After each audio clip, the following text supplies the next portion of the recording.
Well, I mean, I'm still on the road, but that doesn't mean I can't listen to recaps and stuff.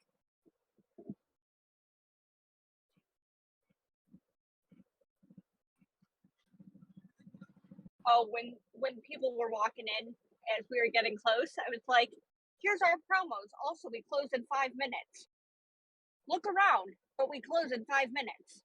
And then, afterwards, it was like, "Hey, just so you know, we closed at 6."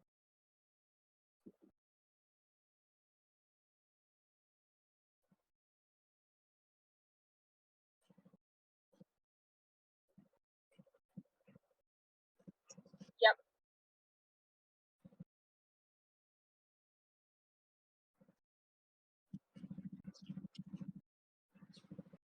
Yeah. For the most part, the only like really big ticket items we do are our like ear piercings. Everything else is all about getting those multiples. But I made so 2021 was a really fucking good year for our company. So going up against our last year numbers is hell right now. But I made our last year numbers like 5 minutes before close, 10 minutes before close, somewhere in there. And then I promptly stopped caring and was just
All right, all right, all right. Hello, hello, hello. First and foremost, everybody who may be here right now. We are getting ready to kick off session number 41 of Unlikely Heroes, which is our 5th edition Dungeons and Dragons game that we play here on not only on Twitch but on Roll20 as well via Discord. So, what we're gonna do is we're gonna dive straight into it. We've got to be done right at 10 tonight, 10 our time. So we got about 2 hours and 50 minutes to play. We want to make sure that Lucy, who is now in England, which is awesome at uni, is getting everything that he needs for his studies and for his scheduling. So we're going to dive into it. We're going to start with a recap, go into questions, and then we're just going to go ahead and kick it off and see where we go. Thanks so much for joining us, and please remember that I do not pay attention to chat as much as I can help it while we are playing so that the players get all of the attention that they need and deserve. All right, without further ado, here we go, session number 41.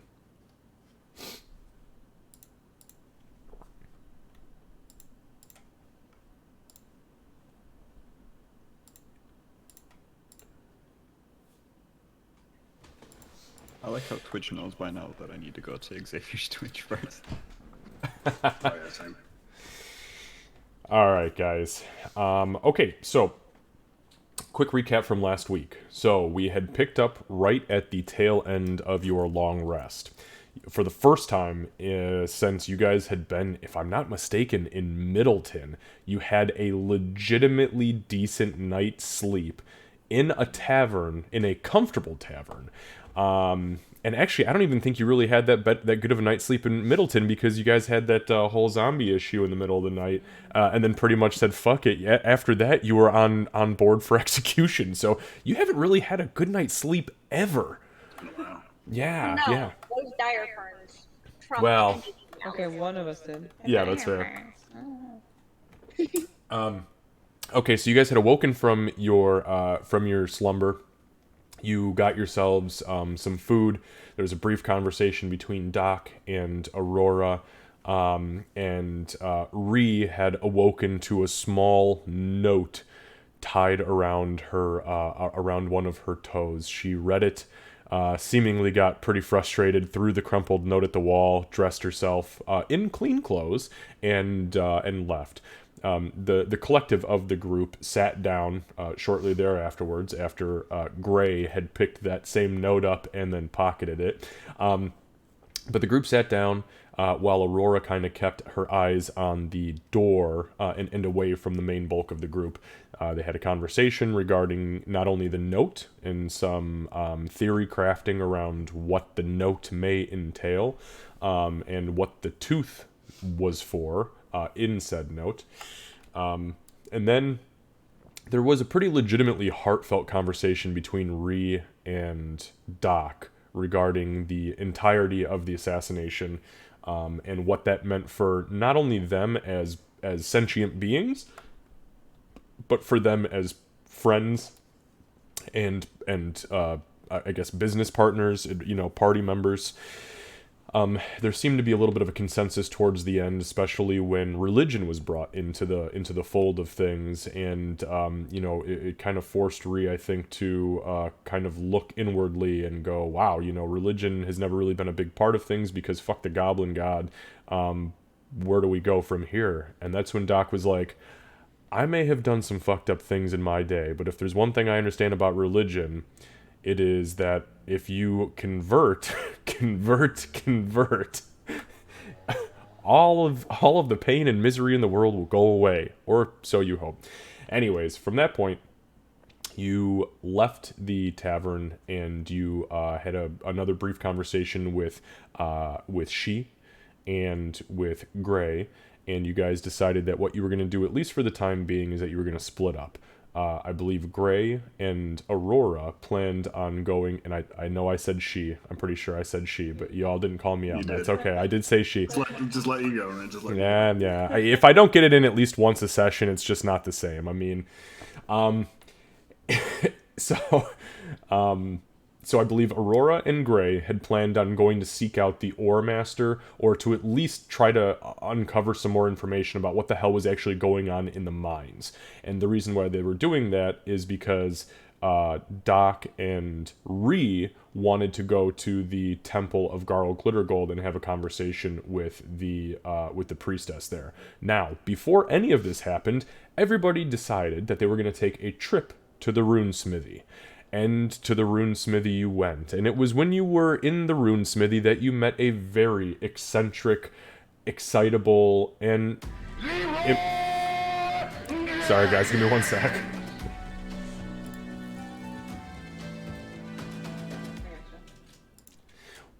Give me just 1 second really quick, you guys. Okay, so huge thank you and shout out to the raiders who just popped in and dropped this awesome raid. Guys, I don't pay a whole lot of attention to chat, but I do want to say thank you for bringing everybody here at the tail end of your stream. This is super, super, super exciting. Glad to have you here. We are just kicking off our session recap from last week, going into session number 41 of Unlikely Heroes, which is our 5th edition D&D game here. So yes, thank you. Mwah. Thank you all. Rose, hello, beautiful people. Torin, hello, how are you? And Illuminati, love it, absolutely. Although I believe it's supposed to be Nate, but that's all right. I like Illuminati. I'm gonna give it a little whoosh. Yes, thank you so much for being here. I'm sorry I don't pay a whole lot of attention to chat while we're playing, but I wanted to at least take a minute and say thank you so much for the raid, and I hope that you stay, and I hope that you enjoy what you see. The party does jump in and out of chat sometimes, so if you are interested, please feel free in chatting with them. And if you're interested to see what characters they're playing and you want details about them, just click on the links, and zoop, there we go. Alright, thanks guys. Okay, sorry. I started it off with a 7-person raid, which scared the shit out of me, but is super awesome in the same respect. So I wanted to share some love. Okay, so you guys went to the rune smithy, and when you got there, you met a very eccentric and excitable runesmith who, although the social characteristics aside, seemed to be very powerful, as none of you had really heard or seen rune magic before. It was with that you guys had a pretty long conversation with the runesmith regarding possibly enchanting Ree's dire ape tooth with the goblin enchantment, or with the goblin rune enchantment, and then also you had a discussion about getting a... Sorry, give me a sec. Thank you, thank you, thank you. Okay, so you guys decided you were going to get one of the celestial runes. It was the celestial rune cure tattooed onto your resident healer/assassin Doc. When the prospect of the dire ape tooth came into play, though, the runesmith once again became very excitable and demanded the right to do that enchantment first, because it would also require him to forge the tooth into something. So after sizing the tooth up for a while, he proposed, I will craft this dire ape canine into, or molar, or whatever the hell it was, into, into a maul. And I will imbue upon it the goblin enchantment that I have on hand. And then that will be done on Monday, which is Monday the 23rd of Mugem. When that is done, give me a day to rest, relax, recuperate, and then he wanted Doc to come back to do the tattoo of the Celestial Rune Cure. So, anyways, you guys parted with that. I believe you paid ahead of time. And when all was said and done, then the two groups split. So Doc and Ree went and met with the priestess in the Temple of Garl Glittergold, where after a pretty lovely conversation, where words of wisdom were spilt by all, she, meaning the priestess, gifted Ree with her own holy symbol of Garl Glittergold, which was a silver chain with a small golden nugget on it. And Kevin, just so you know, I added that to your inventory earlier. Oh, thank you. So after that, you guys had begun to exit, and it was during that time, correct me if I'm wrong, that Aurora and Gray had planned on doing their own investigatory work regarding the situation in the mines. Mm-hmm. Yeah. Okay, Talk to so we can see if we can actually get access to the kit and mines as well. correct. Yeah. So you guys were going up to the Ore Master then. Okay. So that's where we're gonna pick up. Just so everybody is aware, we are starting today's session on day 18. It is the 18th, Wednesday, the 18th of Mugem at 2 o'clock in the afternoon. Just for a really quick reminder, Gray had agreed to perform for the tavern, for the Dwarf Lord's Tavern, on Monday the 23rd. That is also the same day that the mall was said to be done, and then again on the 24th. And I'm sorry, it wasn't a full day rest and recuperation, but the next day, the 24th, is when Doc is currently scheduled for her celestial tattoo, her celestial rune tattoo. I believe he wanted to take 10 days on the hammer, and then Gray convinced him to. Speed it up. Yeah. Yeah, yeah. All right, so with that being said, quick recap from last time as far as experience is concerned. Session number 40. Your guys' base roleplay XP was phenomenal, and a lot of this came from the conversation between Doc and Ree, and then a little bit later on with Gray and Gray's additional snippets. So that was 600 base XP. Gray, I wrote down Gray gathers a crowd because I remember that Gray was essentially becoming his own hype man for his performance on Monday the 23rd of Mugem, and that was an additional 100 XP. And then because when I rewatched the episode, now I remember laughing at this, but I did not realize how much it tickled me. The Aurora Tromp Stomp comment fucking killed me, because it was so off the cuff and random that I was just screeching with laughter, and that was an additional 50 experience. So session number 40 netted everybody 750 experience points. That brings Gray to 18,330. Excuse me, let me back that up for a second. 18,340. Aurora 18,078, and Doc and Ree 20,178. Again, today is day 18, 2 p.m., the 18th of Mugem. Do I have any questions before we dive into it? Okay, sounds good. Let me go ahead and crank some tunes real quick, and then we'll get back into it. So, we are going to start off. You guys, meaning Doc and Ree, have just finished the conversation with the priestess in the temple of Garl Glittergold. So you've just finished talking to Klinesh Goldencaw, and we are switching scenes from the temple to Underhill, the overland map of Underhill. Ironically enough, most of Underhill is above ground. I never really considered that. Okay, so Gray and Aurora, what would you like to do at this point? We are assuming at this point that you are getting, a good 15 minutes of whatever the hell you want before these two would possibly be popping back up. So I think when we get, I guess, far enough away from the other two, Gray would lightly pat on his drum, look down, I guess, on Aurora. You're welcome. On Aurora, and he cast the thing that Bofer made you. I can't remember the exact details of how it looked, but I remember you asked for the birthday pendant of memory is how I've got it written down.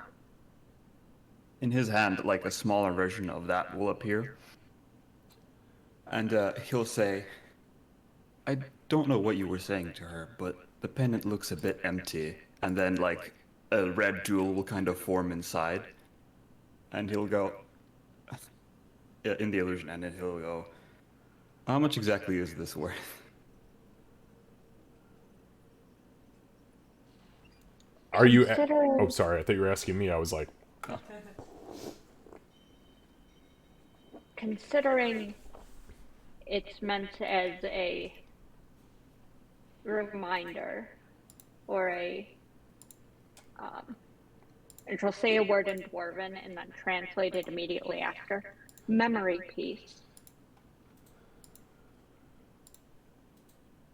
Well, coin really wasn't the important part of that.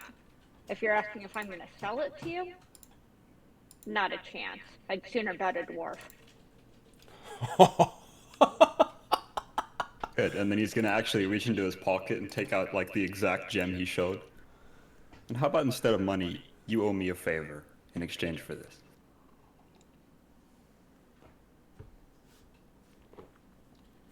As he hands it Oh, down to you, it does look like it would fit perfectly. she's not going to touch it yet. She is going to glance at it, do that kind of mental appraisal.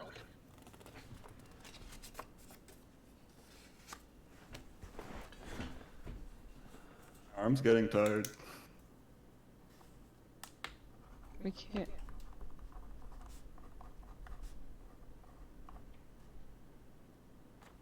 Cat, we can't hear you. Cat, you're muted. I don't think she's talking. She was moving on my screen. Yeah, she's definitely. I saw her mouth moving like she was talking. That was a lot of I'll send her a miming, if message, not. yeah. Wait, hold on.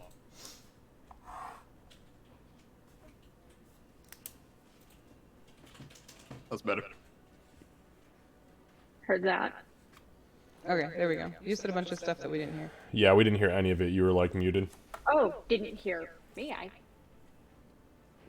Did you not hear me or did you not hear Lucy? We didn't hear No, you. we didn't hear a word you Oh. said. Well, that's dumb because my thing was lighting up. Let me switch ears. Okay. You can hear me now. Yes. Yes. Okay. Well, that's frustrating. She said, owe an open-ended favor to a fallen Asmar. I may not have been hit on the head as much as Bree has, but and she's gonna leave it. She's gonna trail off that. I guess he'll put the coin back and go. Maybe not, but at least I'm not friends with an assassin. Having an assassin as a friend is a lot better than having one as an enemy. Compared to what she did with her other friend, sure. I mean, as of right now, if we're going down the list, I think you're next. I've already been checked off. I'm not too worried anymore. You might Now, be right. if the favor you're asking for is protection from her, well, then we might be able to negotiate for at least a warning. I don't know what the favor is yet. To be perfectly honest, I was hoping to call it in later. Favor is a favor. Yeah, open-ended favors like that tend to get people killed, or worse. Honestly, the way this party's going, I don't think anyone's going to be killing soon. Especially Ree, from what I've seen. Yeah, hopefully she'll come to her senses soon. But, we can't kill in the town. At least it looks like we'll have things to take care of in the mine. If you want to speak to the Ore Master, I can translate for you. Your tongue is I believe the prettier dwarf than knows mine. Common. Yes, We'll see if he knows but Common first. it does tend to help in negotiations when you speak their tongue. Why I learned it in the first place. If you want to try, sure. You're the smooth talker.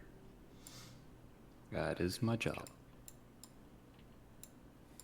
Well then, lead on. I've got your back. Okay, then I guess we'll walk to the Ore Master's. Continue walking to the Ore Master's fortress. Okay, so.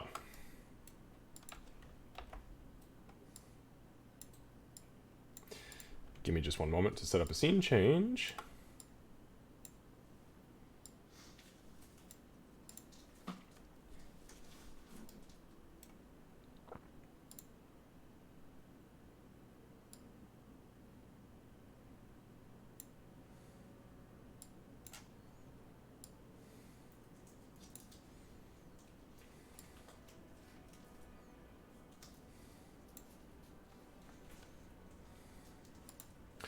Okay, so you two begin to make your way towards the Ore Master's fortress.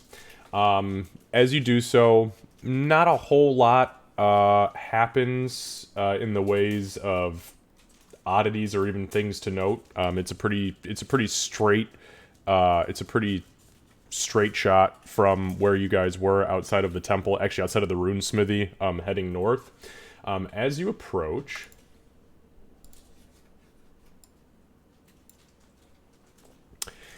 you find yourself in what is a courtyard, pretty typical of any, standard fortress. Outside of the fort itself, you see a very large double set of iron and stone doors with walls that go up easily 75, 80 feet, that have small cracks, which are like crenulations where an archer or a rifleman may poke a muzzle or an arrow through.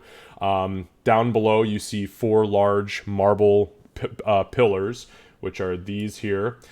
Behind those pillars, you count no less than 4 crossbowmen, all dwarven, and then you find a contingent of 4 spearmen, all standing at ease. Nobody's aggressive or anything like that, although the models do make them look awfully hostile. So you see the spearmen are standing there, 2 to a column with 2 crossbowmen behind each of them, and then directly in front of the double doors there are another 2 spearmen. Those guys are a little bit more on guard, but again, they're not aggressive. They're just standing in a particular rested situation. So you approach. They don't seem to really. I mean, they notice you. You can see that they notice you, but they don't call out to you actively or do any fancy footwork. So, what would you like to do? I guess, Gray, looking at the guards, Gray's gonna turn to Aurora and go, "Brings back memories, doesn't it?" And then he's gonna walk Yeah, forward. you can go first. Yeah, he's gonna walk forward and go. I guess he'll hail one of the guards. Okay. Yeah, so you kind of throw your hand up. You see the guard who is here, the front leftmost guard. He kind of glances over, squints his eyes a little bit, and he calls out in common. He says, "Is there something I can do for you, lad?" Yeah, me and my friend here and a few others well, right now it's just us two. Want to talk to the Ore Master about some trouble you're having. And what trouble would that be exactly? Well, we heard might be some ghouls in the caves, dwarves running out, the typical. So you say ghouls, and it elicits a laugh from 3 or 4 of the guardsmen, and Aurora also laughs. he kind of slaps his knee and he looks to the others and he says, "I told you they'd be spitting that stupid fucking poison here in town, boys. Ghouls? We'd smell it coming out of there if it was fucking ghouls." Looks back towards you. "You said others. Where are they?" I believe they currently went to a temple of some sorts. I can't remember which one. Oh, right. Fair enough. Give me a moment. Let me see if the Ore Master's available for questions, and I'll be back. When he is done speaking, Aurora's gonna say quietly to Gray, pitching her voice so it doesn't carry. Ghouls are just a rumor that they were spreading in town. Ogres, Zvart, those are more of the real threat. Gray's gonna whisper back. I know, but let them think you don't. I'm not talking to them. Both of you But we give do me want give me them to stealth think checks. confident. Okay.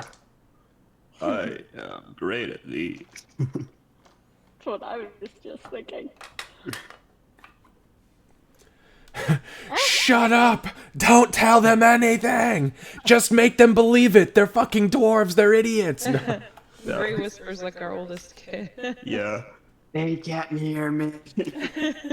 So you whisper back and forth. Nobody calls you out for it, but as you kind of glance back up and more towards the door, you realize that you've caught the attention of one of the crossbowmen. He's just peeking out behind his stone pillar and just kind of watching you closely, squinting his eyes, but nobody does anything. So I guess I'll just shrug and ignore it. So Probably 4 or 5 minutes goes by, which to you, Gray, seems like an obscene amount of time to go ask if somebody's available.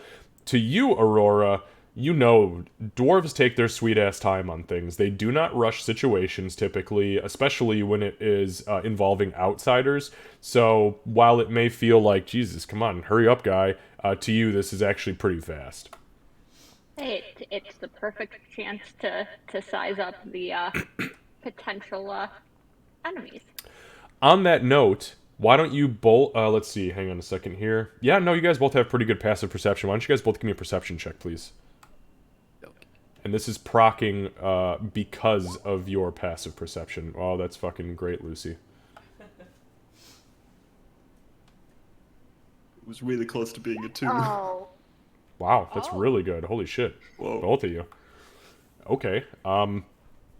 So you two can definitely see with 100% certainty that from here, here, here, and here, in the crenulations, all the way at the top of the fortress itself, you see probably 6 or 7 inches of bronze tubing sticking out, and occasionally it moves to the left or right like somebody has adjusted.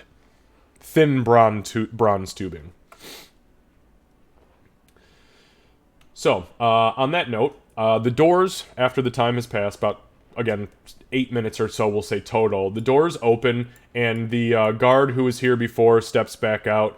He kind of waves to you. He mutters something to the guards to the left and right, who then both step inward. And he says, "All right, then, the Ore Master will see you. Your names, please." I'm Gray. This is Aurora. She doesn't speak much. "All right, follow me." And he turns around and just accepts it. So, give me a sec to open a little bit more up here for you.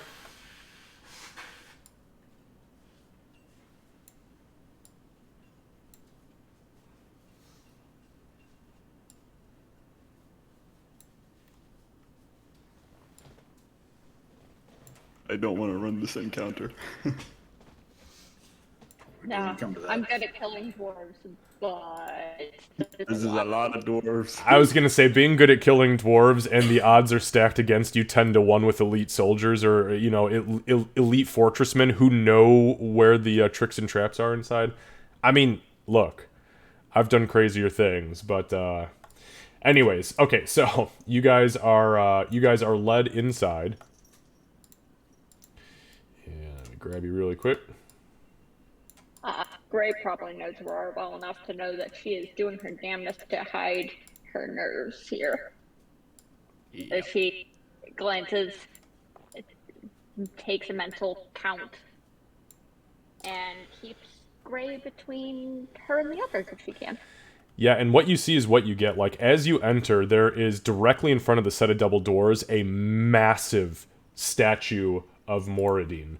I mean, literally massive. The interior of these halls go up probably 25 feet, which is huge for a fortress of some random, you know, backwater mining village. All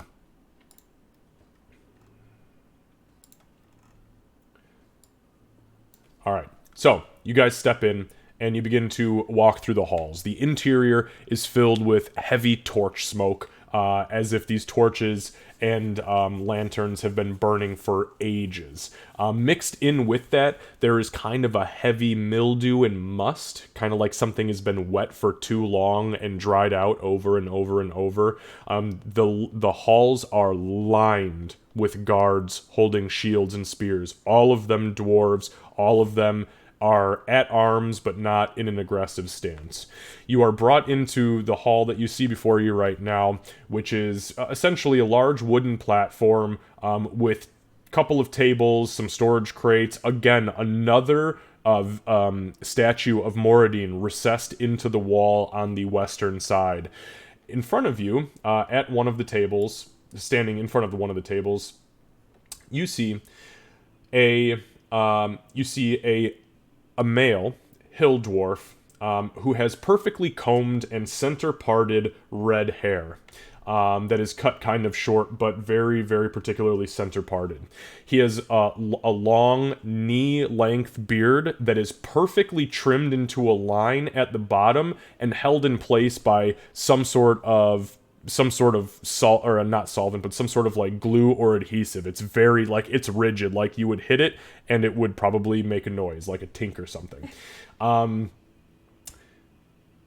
He's dressed in cream-colored tunic and black pants with large or long, like knee-high black boots that have an exterior steel toe bolted into the top of them. At his left side is a rapier, and his right side is a short sword.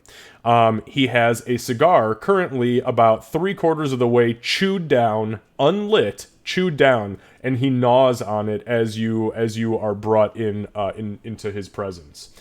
The guardsman who brought you in, he says, "Or Master Anvilrock, I'd like to present to you your guests, at least for the time being. This is Gray, and behind him, the wee one, Aurora." And he bows very formally, stands back upright as best as he can, and he says, "It is an absolute pleasure to meet the both of you. Gray," he nods to you, "and Aurora." He kind of looks behind Gray and gives a little nod. He takes the cigar out of his mouth with his right hand, chews on whatever is left in his mouth. "My guardsman, you're dismissed, by the way, friend, thank you, tells me that you are interested in the issues plaguing our minds. Am I right in that assumption?" I'm going to interrupt as a player first. Sure. Is this sort of, since I know a decent amount about dwarf and culture things, is this amount of pomp and protection typical?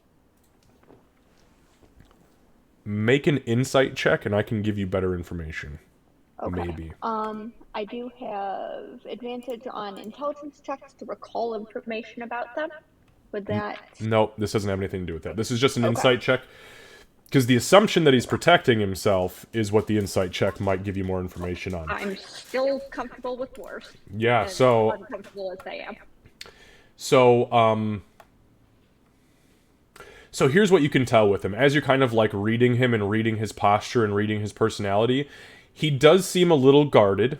But you have seen the same level of protectedness come into play regardless of the person's lineage only when they are in the presence of a fallen Asmar.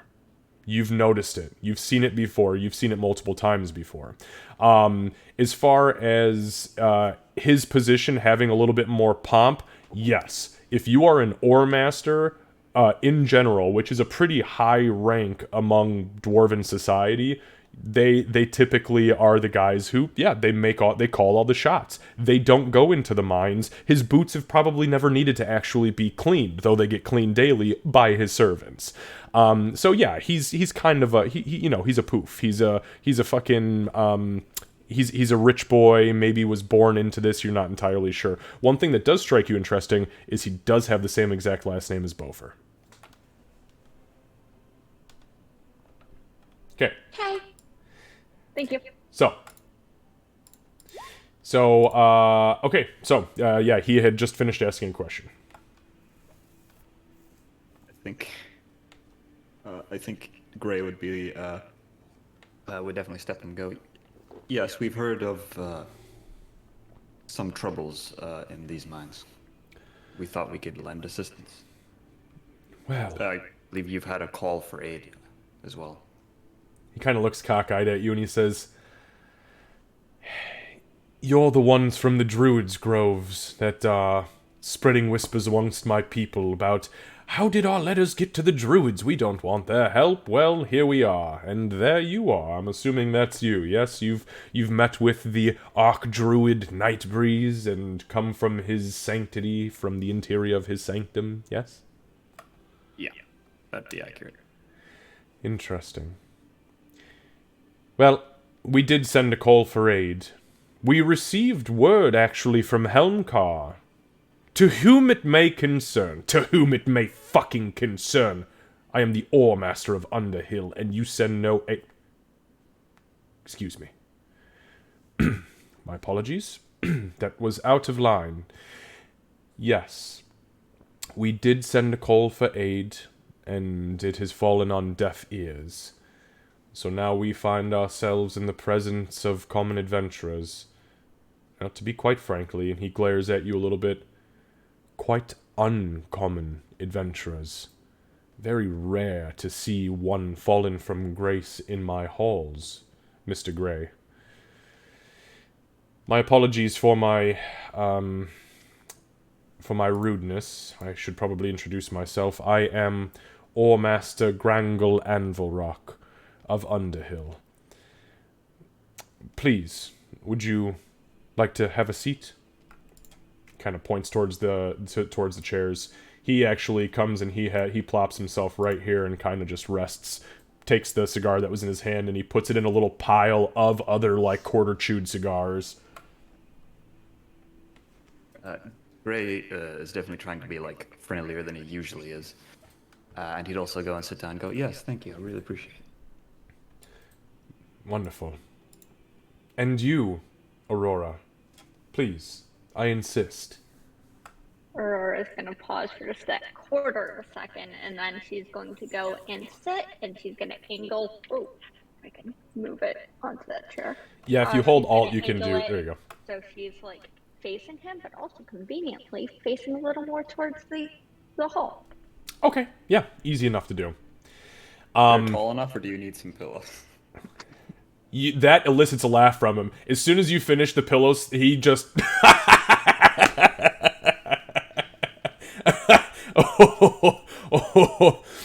Excuse me. Excuse me. That is absolutely inappropriate. My apologies, Aurora. It's just.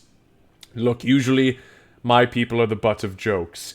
So, for a halfling to be the butt of a small person joke, it warms my heart. No offense, of course. Mr. Gray, that was Don't fun. worry, there will be plenty of time during our adventures to cut him down to size. He slams the table with his fist and he goes,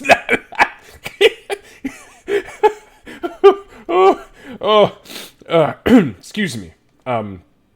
That was horribly inappropriate again.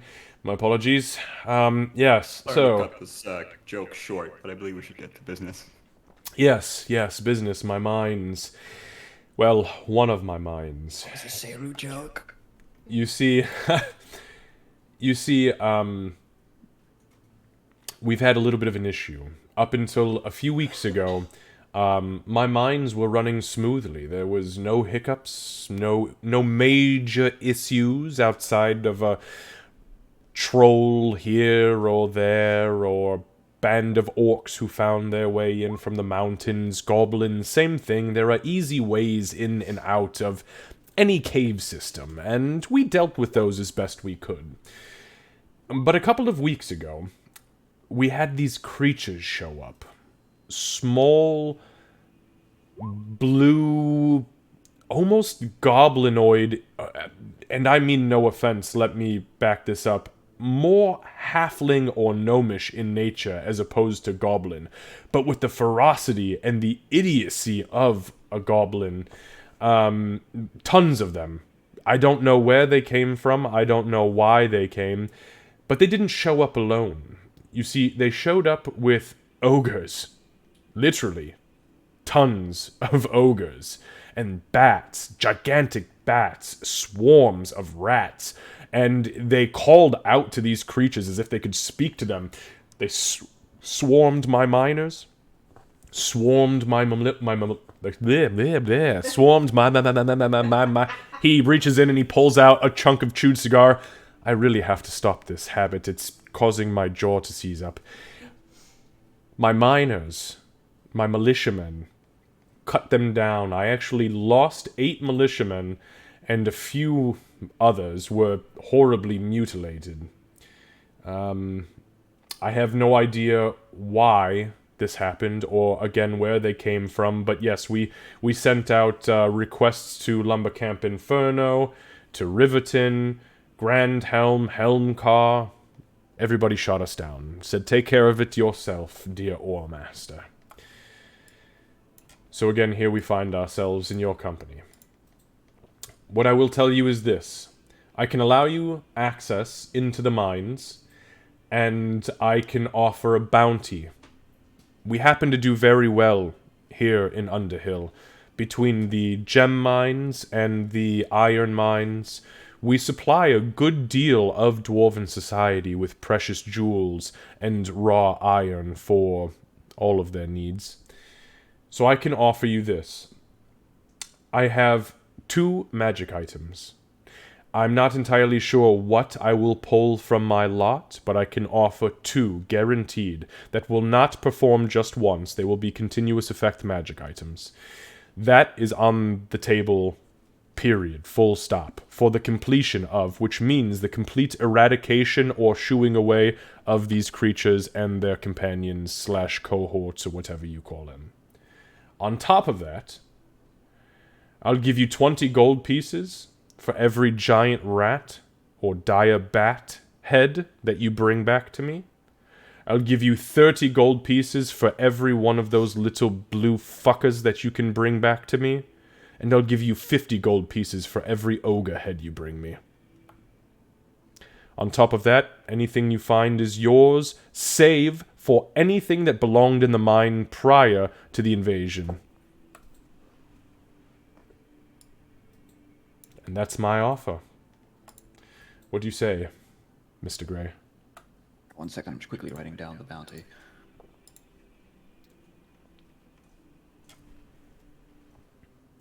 Okay.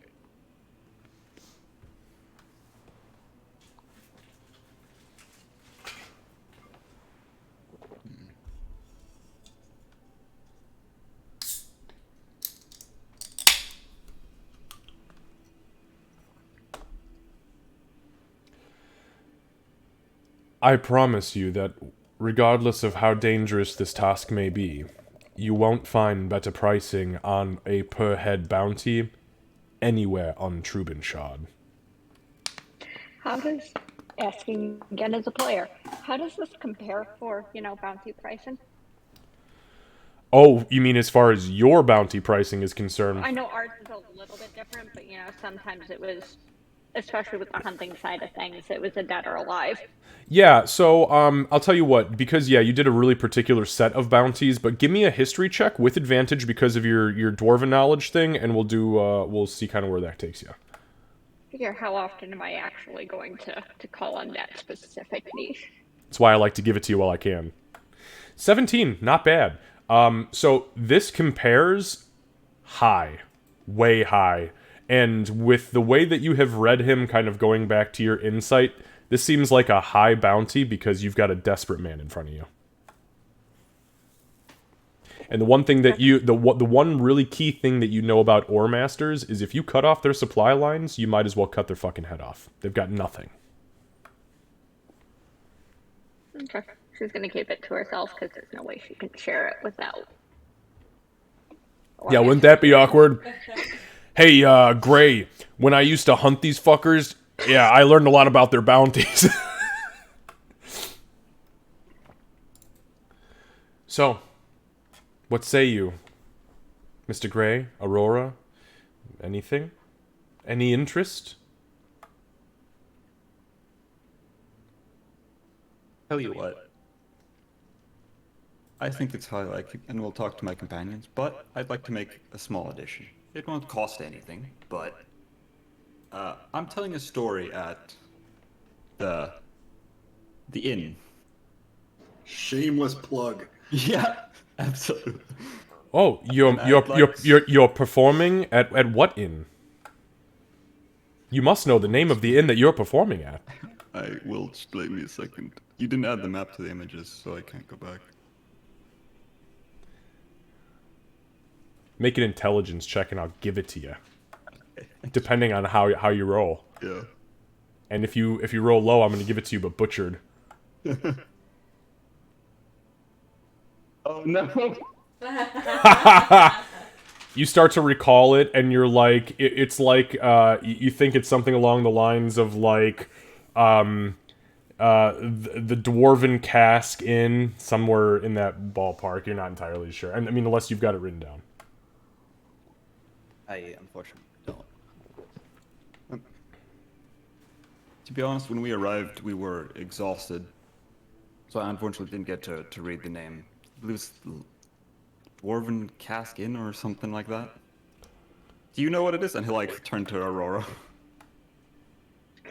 Aurora is shamelessly trying to hide a laugh here. He looks kind of down at you expectingly, Aurora. Like and the look on his face, kind of playing off this actually really good insight that you rolled. He is looking at you like this fucking idiot doesn't even know where he's performing. Please tell me where he's performing.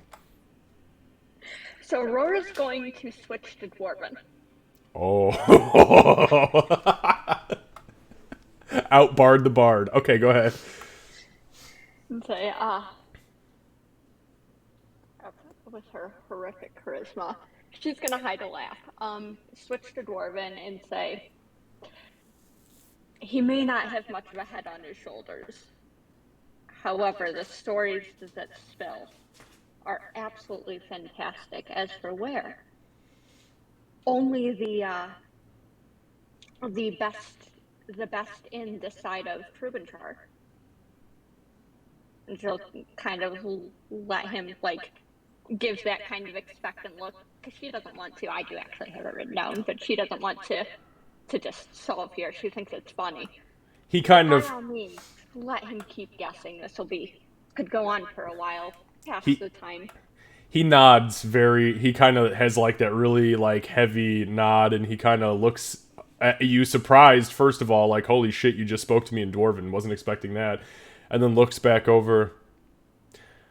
The Dwarven Cask Inn, yes, that is a hell of a steal. Wonderful. So yes, you're performing there. Please tell me what you would like to add to my already very gracious bounty. Just a simple advertisement. On whose behalf? Mine?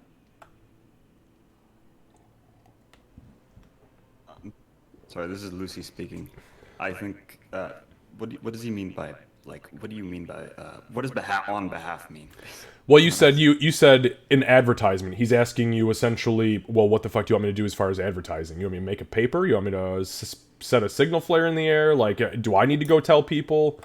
Okay. It's like he's confused. He doesn't understand what you want as far as advertisement. Yeah, fair. Maybe just a poster, here and there. Nothing too heavy. He nods, and he looks back down at Aurora, and he says in Dwarven, so, do you think 10 gold is an acceptable offer to use my materials to print advertisements for his performance at the... And then you both see the air quotes, Dwarven Cask Inn. I think that I would feel bad watching him part with his coin like that. Perhaps just tying it into the rest of the mind solving. He nods furiously. It really will make a fine story. Make a persuasion check and do it with advantage because you've got this guy's attention. You've read him really well. Persuasion is absolutely bad for me.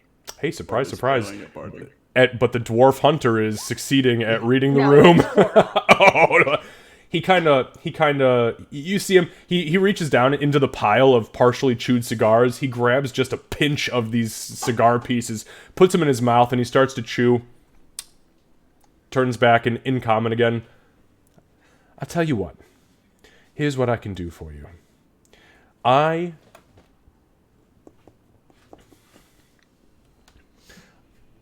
will allow you to post advertisements.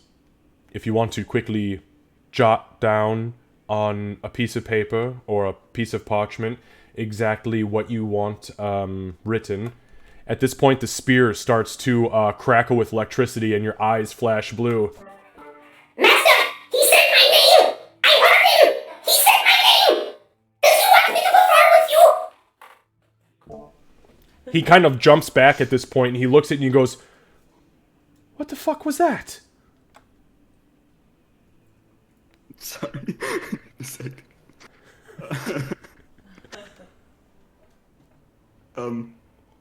If it's gonna take Gray a second to respond, then Aurora No. would No, come it's in. taking Lucy, not great. Okay. Like, whichever one. Yeah, you can go first if you want. She's going to quickly say, special effects. You'll see more if you decide to join in and watch the show. Make a persuasion check, but do it straight roll. You don't get the advantage this time since you had 2 4s. Yeah. Wow. Hang on a second. Let me just see where he's at here. Fuck me. All right. Okay, so you say that, and he kind of looks back at you, and he looks at the spear, kind of up and down, looks at you, and he goes, "Okay. All right. Interesting. Here's my proposition. I'll allow you to create an advertisement. We'll post them here in town on a few of the local establishments, including on our notice board, which is just outside of my fortress. But printing costs and what I have to pay in fair wages to my employees to ensure that these get posted and crafted in time for your performance, which, by the way, is when?" Monday. Wonderful. He actually grabs a quill at this point and he takes a note, Monday, Mujem the 23rd, draws a line under it. He says, "I will take 10 gold out of your bounty when you return to me in time. Hopefully you return. If you don't return, then obviously I'm out wages. But that's compared to the 25 gold I would have charged anyone else." Alright. Alright, wonderful. He spins the parchment around and pushes it towards you. "Tell me what you'd like advertised, how you'd like it advertised, and I will have my scribes get to work." Okay, so I Okay, think. I will be right back. Yeah, okay. Gotta get that full 360 campaign in. Yeah.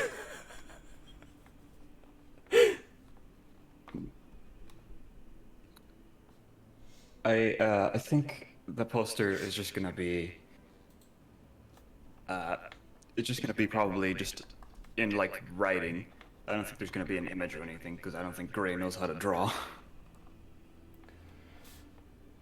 Okay. But it's just gonna basically say. A daring tale of 5 adventurers in a grove filled with beasts.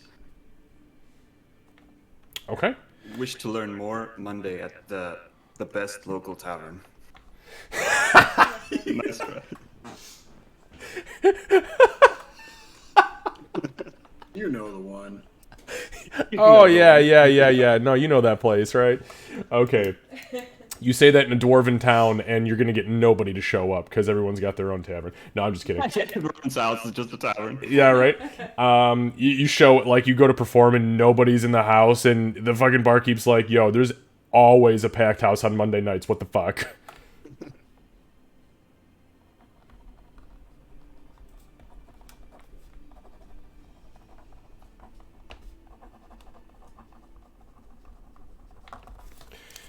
Okay, sorry about that. I had to take a note. He takes it, spins it back around, looks at it, and he goes, "All right. Well, yes, I can have the scribes put this all over town for you. Just report back to me when you've returned from the mines. You're welcome to go down there. I will alert my personal guard to allow you through, and to allow you back out as you see fit. We will also remove a blockade from the iron mine veins so that you can progress through the veins. Again, you are only authorized to take anything that would be down there prior to the incursion, which means, you are forbidden from taking anything that was down there prior to the incursions. Anything after that, meaning anything these creatures have brought with them, you can take that. Leave all of the mining gear, any of the ore, please leave that. There are no traps that we lay. It's too much of a hindrance for my miners to work around, so you don't have to worry about that. So, yes.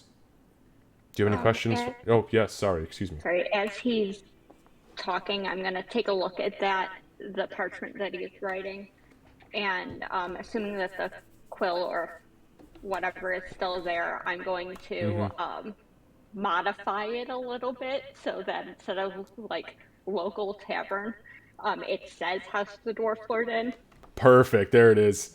and so it's Okay. actually I was gonna see if there was a So human intelligence check made there. yeah. So you cross it off, and you kind of write in the House of the Dwarf Lord, and you spin it back around as he's talking, and he glances down, and he, great tavern, great tavern. And I'm gonna make sure that, you know, everything's common and dwarven. Beautiful. Absolutely beautiful. Okay. So, he says, yes, so, just report back here. My guards will let you in. Obviously, we know who you are. Oh, quickly. And he flips the paper over, and he says, your full name is Gray. That's it. You just go by Gray. Correct? Yes, Grace. Perfect. He spells it out. And you are Aurora. You go by Aurora, correct? Aurora Venari. Perfect. He jots it down. And he says, I've been told by my guard you had 2 other friends, or 3 or 4, or a whole company, or a battalion of men, and he looks excited and goes, I know you didn't bring a battalion. Who are your other friends? A goblin. Really muscular. I'm Called looking... Ree. Ree, thank you. I don't care who they are. Wait, I'm sorry. Did you say a goblin? A muscular goblin? Yes. She probably outlived most dwarves. Drolrathy. Breaker of Chains. He writes down, you see him write down, Jolrathy, breaker of chains. And then he kind of looks surprised again, back up at Gray, and he says, You should challenge her, absolutely. he kind of looks aghast. Excuse me, sir, but I would not be caught dead in a grapple with a goblin, especially a goblin female. Not again, never. Not again. Well, it's long. Hold up. Long story. We've all been young and stupid. Okay. You should tell your friend that we do have weekly wrestling championships and competitions here in Underhill. If she is truly as strong as you say, and you'll be here for a while, there's a possibility to make some good hard coin, because we have some strong ass dwarves who are constantly ready and willing to grapple. So, just maybe take it into consideration, pass the information along. And, sorry, so you said yes, Jolrathy, Break of Chains. Anybody else? I believe the other one has a really long name, but are shortened to Doc. Doc, perfect, that's all I needed. Alright, and he circles the 4 names, and he says, flips it back over, I'll have my scribes get on this, 10 gold will be taken from the bounty. You're welcome to enter the iron mines whenever you're ready. Anything else I can do for you? No, oh, perfect. He pushes his chair out, stands, grabs another like hunk of cigar and pops it in his mouth and starts to gnaw on it. And he kind of puts his hand up and waves, and one of the guards comes over. Before we go, I heard that some of those that were in the mines had been afflicted by some arcane magic and in Dwarven. Are they, have they recovered? He looks at you kind of surprised, and he says, "Where the hell did you hear that?" We don't need a battalion. When we come to take care of a problem, we make sure that the problem's getting taken care of. Man, fuck you. Make a persuasion check. Oh, lame. I'm good at those as a character, though. I'm definitely not good at those. So you rolled a 3. I rolled a 2, but I have a -1. So yeah, so I was literally I threw the die and I was like, "You stupid asshole." Yeah. So he goes. I've got his measure. He goes. All right, fair enough. Yes, we've identified through some ley dust tracking that there was arcane magic involved in something that was down there, and we believe it was in the form of a fear spell. One of our priests at the Temple of Moradin was capable of identifying through some divination magic that he believes they have either... He says more than likely it's not a wizard down there, but possibly a sorcerer, or maybe even a warlock that is capable of inflicting magical fear upon its combatants.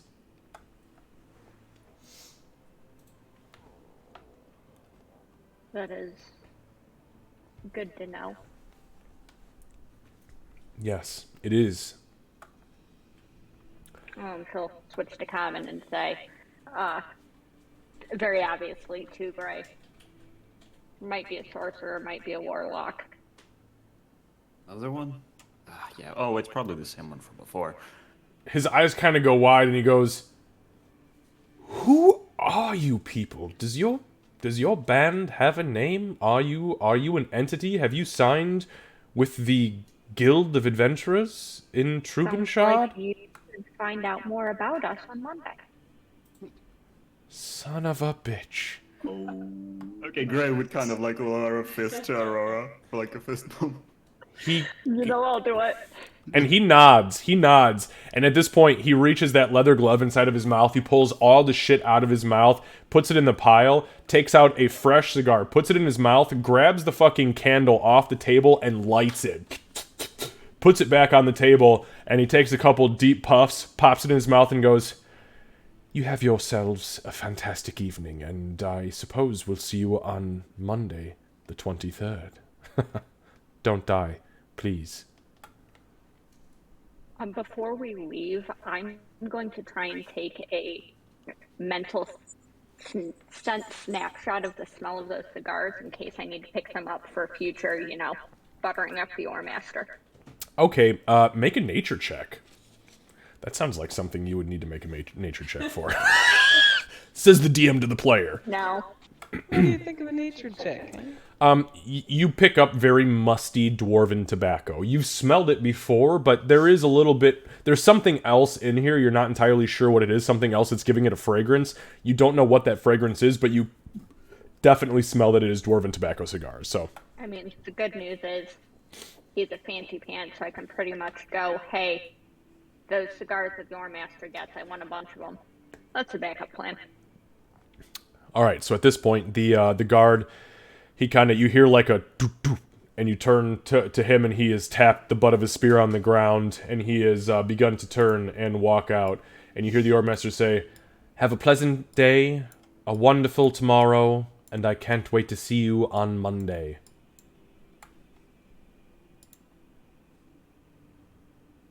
And then Gray will tip his hat and like leave. All right. Love that hat. Pretty nice, isn't it? All right, so you guys make your way out of the Ore Master's out of the Oremaster's fortress. Now, this was... Sorry, go ahead, Lucy. Like as they like reach outside, Gray would like put his hand over like Aurora, waiting for her to reach out her hand. She is going to look very confused. And do she'll it. kind of just pause. And then she'll reach out a hand. And he's gonna drop an azurite in your hand and go, I'll leave remembering taverns to you. Oh, was that the Azurite that you The had from before? Azurite, yeah. Oh, wow. You guys making me write She notes gave you the tonight. favor first. Yeah. We should work together more. You know, you might not be so bad. And your aim might not be as bad as I thought. We can test it. No, don't Sure, do just that. let me grab a tomato.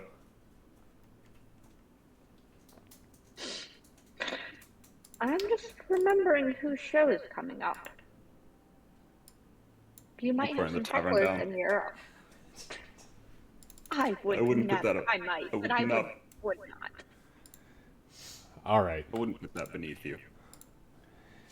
And I have a feeling there's just some actually friendly banter as they go back towards Yeah. the tavern where we said that we would meet up. And as we get close, I would, of course, make sure to pause and just point at the sign before we go in. Yeah, you look up and it says clear as day, House of the Dwarf Lord Inn. But it says it in Dwarven. You know what? Okay, I'm tired of this. What is this? I'm just gonna cast comprehend languages. So you point up, he looks at it kind of cockeyed because you've read it. Aurora, you have seen it, so there was no question whatsoever. Like, I understand this. And then as you point up, Gray, you hear him mutter this incantation. He slaps on his drum a few times. You see his eyes pulse with this like almost purple energy. And when he looks up at it, yeah, you see clear as day. It says, The House of the Dwarf Lord Inn.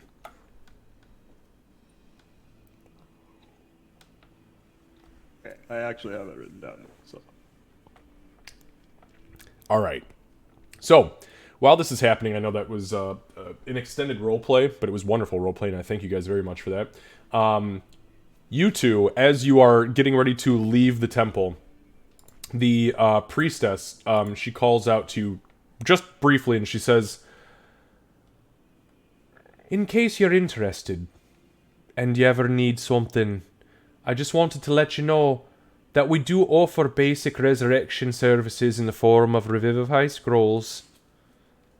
We also have an inventory. Obviously, all proceeds go to our Lord and Savior, the Luckborn himself, Garl Glittergold. We have healing potions, greater healing potions, prayer beads, potions of heroism, potions of diminution, ivory goats, luck Did you stones. say ivory goats? Oh, aye. We've the ivory goat. You've never seen an ivory goat before. No. Oh, yes, an ivory goat. Meant for traveling, not combat. What? What do you? What do you mean? What are we talking about here? What? Like you saying like you're gonna give me a goat that's like ivory and we can travel on it, or Well, what are we talking about here?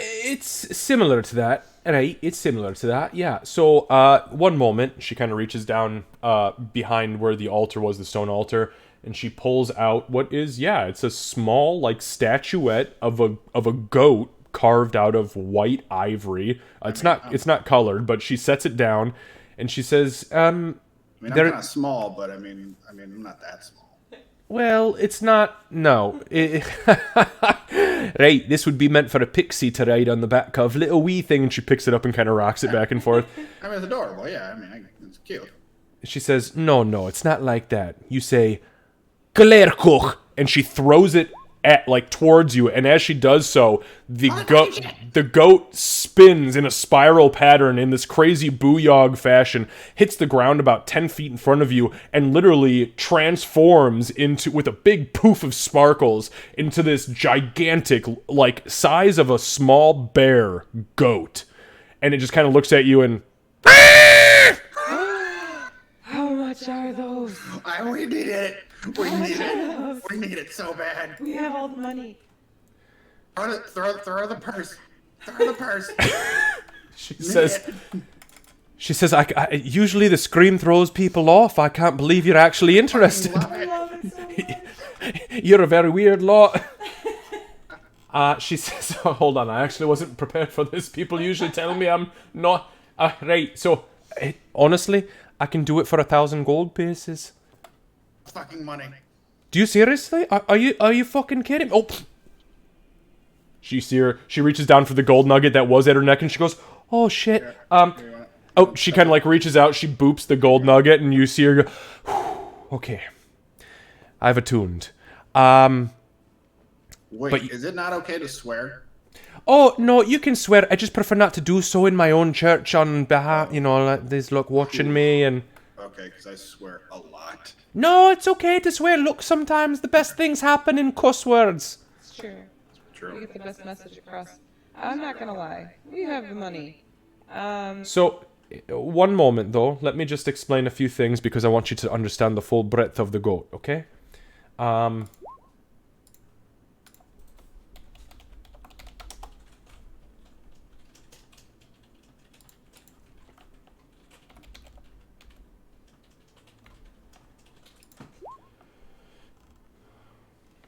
Alright, so...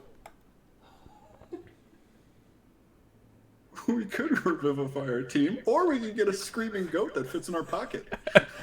I mean, when in doubt, it out, right? As I'm waking my kids out screaming. Okay, so she says, alright, so here's the thing, alright? This has, this goat has, and it is large, by the way. It looks like the size of a fucking riding horse, like just a small bear. She says it has charges that are woven into the magic structure of the goat itself. There are 24 charges, and each hour that the goat is in the form you see now takes a single charge. So it's got 24 hours you can use. When it has charges, you can use it as often as you'd like to, but if it runs out of charges while it's active, it will revert back to the form you saw me dancing with before. Okay? And after that happens, because it has run out of its own charges, it can't be used for 7 days. It takes a little bit of time for it to recharge. And that's when it regains all of its charges. So you don't sell these very quickly? I've only got the one. We've only ever had the one. I swear to you, it was actually a gift from a traveler about 8 years or so ago. I thought it was hilarious. I picked it up, tried to resell it. Nobody ever wanted it because when I tell them the activation word, it screams at them and they freak out and they usually leave. That's kind of my jam. Yeah. Does it look like both of us could fit on it? Are you, Candace, are you a small creature? Oh, actually, you know what? Hold up. I take that back. You are a medium creature, I think, as a gnome. However, a large creature in this iteration can fit either 2 small creatures on it, 1 medium creature, and 1 small creature. Boom. Nice. According to me. In this iteration. Yeah, so you guys could both fit on it. It would be a little uncomfortable as it is about the size of a riding horse, but I mean, you're like nothing compared to this thing, so. This might be a little awkward, but would it be okay if we paid in silver? We have a lot of silver in this bag. We should probably make some room. All coin is welcome in the eyes of the glitter brights. Doc's gonna like whip her head over to look at Ree. What? Like, are you asking for permission? Yeah, give her the fucking money. So. Oh my god, we need that fucking goat. Oh, Garl, we need that goat. Oh my Garl. Garl. Alright, so Doc's going to summon 10,000 silver.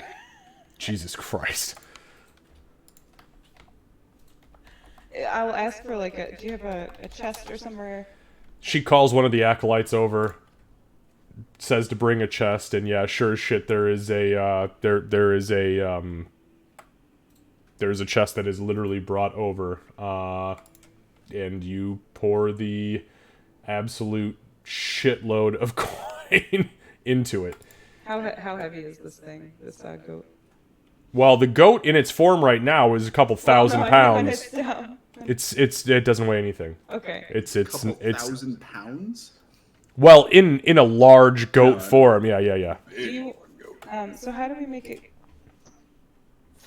Oh, that's where the command word comes in. Hold on. Scream at it again. No, you've got it right. No, you got to scream at it, but in the pitch that it does. Try it. Ah! As you do so, the goat spins and bloop, bloop, bloop, bloop, bloop, drops onto the ground. Amazing. That's Doc fucking will, amazing. Doc will pick it up and give it a hug. Do you want Is- to carry it, or is do the you want me best- to? I'll carry it. Fuck yeah. I'll carry Here, it. so Doc will hand it over. Best thing we've ever spent money on. Seriously, yeah. Definitely not gonna bite us in the ass ever. No, never. No, we will not need that 1,000 gold later. It is literally impossible at this point. Now that we spent that money, how much are Revivify scrolls? I guess that's important too. Go. Surprisingly enough, about 1,000 gold. No, give me 1 second. Okay, so whoever is holding that, you can add a figurine of wondrous power, traveling goat, is what it's called, to your inventory. This was exactly what I needed after a hellish day, so thank you. Thank you so We- much. Cannot name it. Also, this is what the figure looks like. It is not. It's not the two standing on top. It is the It's the very bottom one. I love it. Oh, it comes in different sizes. Yes. There are 3 forms. There is the terror goat, the traveling goat, and the travel goat. And yeah, so the one on the very bottom is the one that you guys have received. Say terror goat. Oh yeah. Oh, I said that terror one. goat. I know. I was. Never wanted a tarot no, goat too. before. Ree, I have a little voice in the back of my head that says we're gonna have to buy one for every day of the week. And you have a shop too? Well, yeah. So wait. So it needs 7 days to recharge After we use all 24 Ever? charges. after you use all 24. But like, say we use for 4 hours or something like that. Right. So if you use it for 4 hours and then you wait a week, it will still have 20 hours left on it. It's only when you use all 24 hours that it recharges after 7 days. So go big or go home. Okay. Right, So right, just right. keep our goat for as long as possible. I would agree. Right. Yeah. And what was the command word to make it come out? Ah! I think that's the As you do so, the goat spins back in and then looks over at you.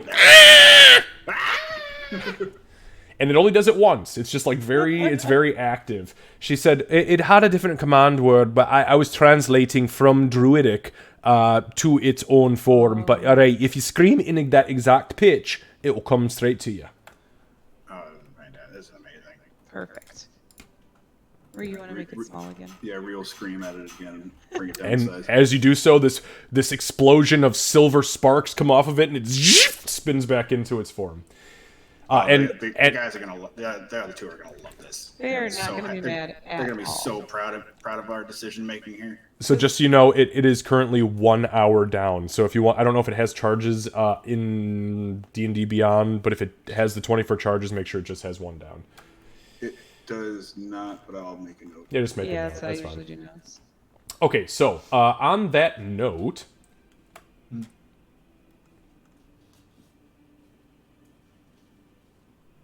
so you mentioned the Revivify scroll, Yeah. correct?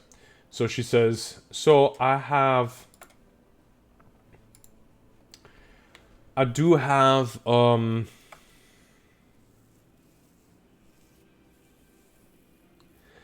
so I have regular cleric scrolls I can sell you, but they're only of the first circle. But I do have 3 scrolls of Revivify that I can sell to you for, let's see here, it's 3, 4, 5, 6, that's 650 gold pieces each, which is a bit lower than normal. Well, considering the location, it's not common to have them here. I apologize, by the way, I had 7 as of a couple weeks ago, but after the thing in the mine, I had to give them up to the ore master. I feel like we should get 2 because I don't have a good track record with those, and I'm not able to summon Garl's power to do that from my brain yet. So it kind of gives us a backup.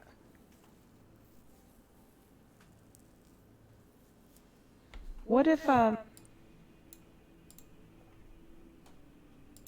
would you be willing to do a trade for, diamonds? She kind of blinks. Oh, I can't take your diamonds. Garl has touched your soul. Eventually, you'll need those diamonds. I know. The diamonds are already included in what I have. I know. You said you want 2 scrolls? Yeah, I think 2 That's 1,300 gold. You just spat out 1,000 for a fucking goat. No, we definitely have She it. reaches out and she touches Ree's nugget again, and she says, "I've been atoned." Yeah, it's a booyah goat. So It is a booyah goat. Okay, well, If you don't want to spend it, I'll tell you what. Do you have any other magical items you'd be willing to trade? Any precious gems, jewels, trinkets? Garl Glittergold smiles at anything shiny.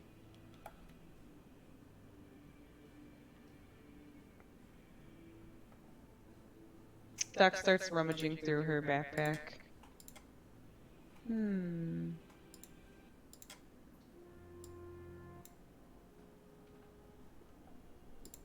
At the end of, like, this Underhill thing, can you tell us how much we've ended up spending here? Because I know it's a ridiculous amount, and I am incredibly curious. It is a lot of money. This was the first, like, legitimate city you guys have ever fucking been to. It's been hamlets and places where you were wanted for treason, death, murder. I mean, and then a druid's grove, which doesn't do you any good. And all you did there was buy drugs, so We didn't buy them per se. that's true. You were technically just given them. I Well, bought some fancy little armor. I That's have true. I have this scroll. She'll take out the scroll of mage armor. I mean, I guess I haven't cast most spells before, but I've never cast this before, so I feel like I'd struggle with this one. She glances down at it and she starts to read over it and she says, "Oh my goodness. I just barely understand what this is saying. I mean, I could probably give you 60 gold pieces for it. It's really common amongst mages. I tell you what, because we don't have a whole lot of arcane casters here, I could probably give you 100 for it."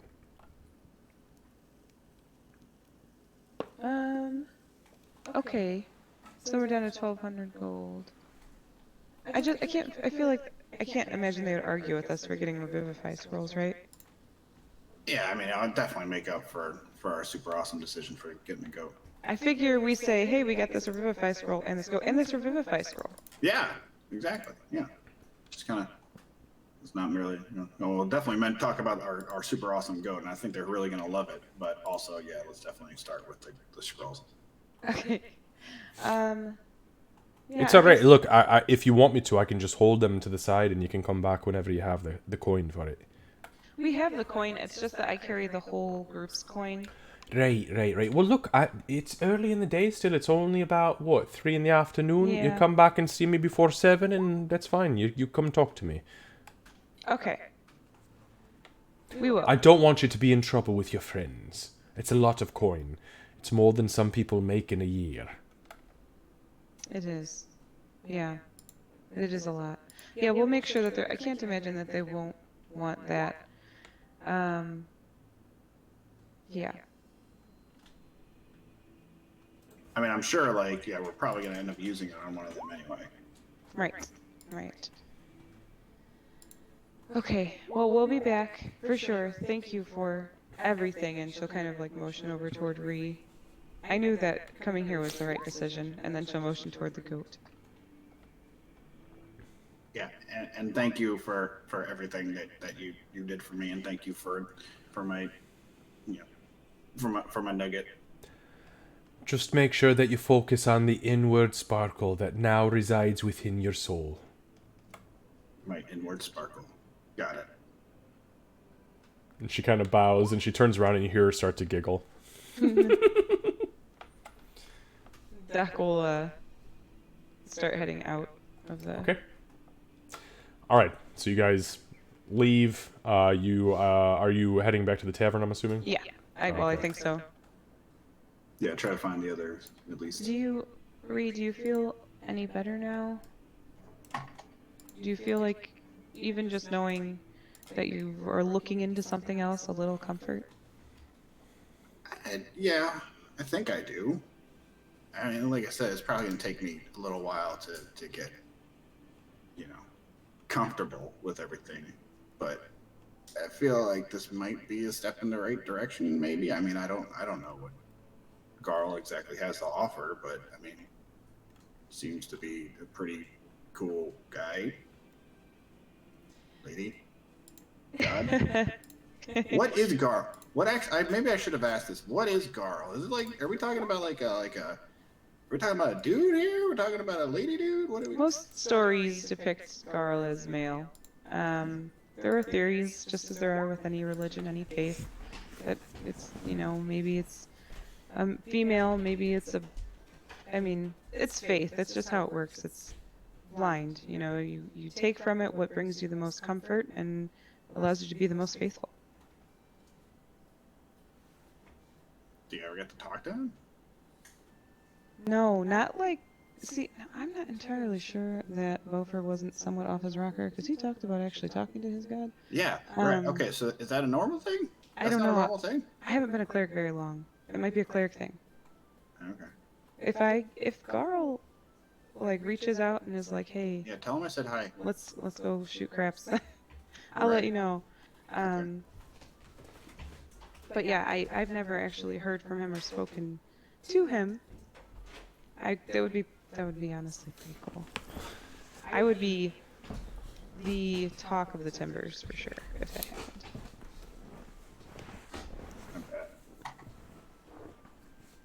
Alright, well, I guess we'll have to work this out at a different time. But yeah, let's go talk to our buddies and tell them the good news. Maybe put the goat away because we didn't get the scrolls, so don't carry it outward right away. Okay, alright. But we will share the news because we have another party member now. Yay! Yeah. Why shouldn't we name it though? Because then you get attached to it. I'm already attached to it. I love it so much. I fucking love this thing. If anything happens to it, I will kill myself. No, listen. I think it's too soon for that joke, Reed. That's fair. That's a very. I'm not gonna lie. The fact that you made it makes me feel a lot better. And it's about that time you find yourself back in the front of the at the exterior, the facade of the best tavern in town. As you enter, you see directly in front of you at a small table a small basket of bread with a little side dish of butter and a couple glasses around them, more tankards than glasses, is Gray and Aurora sitting. You two, as you've just come in, finish your conversation, a little friendly banter, you see Doc and Ree enter the room. I like to think that as they're coming in, Gray's telling a story from like his troop days. And he's just gonna go, telling a story about one of the dwarves in his troop, and he's gonna go, so then, Grolgun got so drunk that he literally fell off stage during a show. And Aurora, who has relaxed for the first time in a while, is mid-laugh when they come in. You two are both very fucking surprised at the scene that you just walked in on, because I don't think anybody's ever seen Aurora laugh, and especially not at Gray. sure I've laughed at Gray. Yeah, right, but not with or to Gray. Do you think maybe the goat is like extra special magic? Maybe it is. You It's a said the friendship crowd. goat? Super booyah goat. Ooh. You I said mean- you thought the crowd would catch him. I'm gonna They name just it. parted like the sea. I'm gonna name it booyah. Okay. It's a good name. Okay. I think that's great. It's a very good name. Booyah. I'm a little concerned. At this point, Gray and Aurora, you both notice the two enter the room.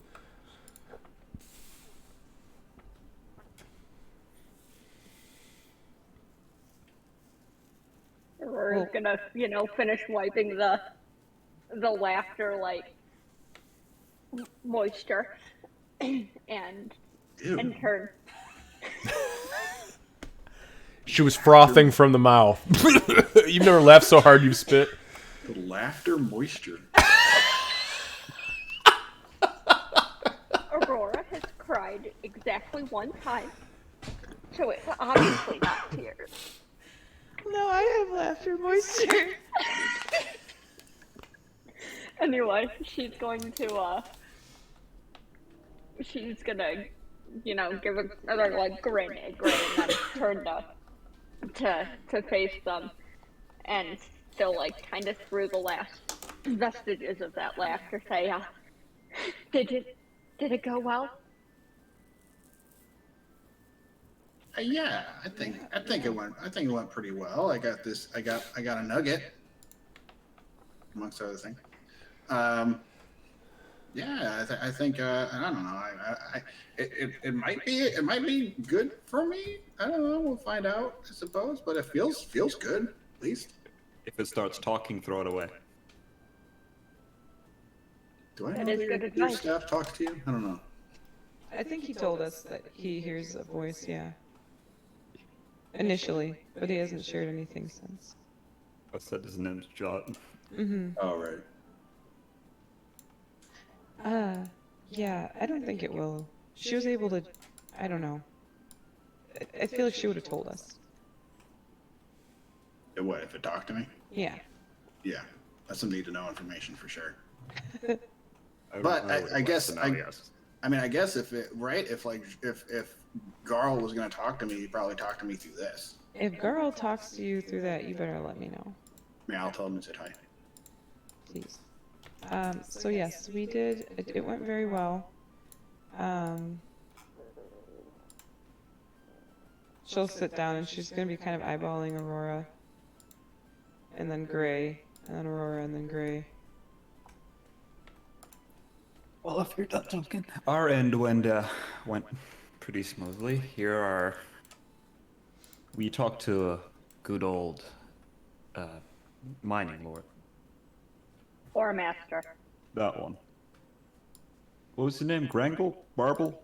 I don't know, something like that. Grangle, I think. Grangle Barble. That's it. That was it. This is I have it why written I'm down. in Marble? charge of. This is why I'm in charge of remembering names now. Remember? Yes. Anyway, he offered us a bounty for if we want to clear the caves, and we have permission to enter and leave. He offered us 2 magic items, of which we don't know what they are yet, from his side. With But they will continuous have, attack. yes. And he also offered us prices for the creatures, for the heads of creatures inside.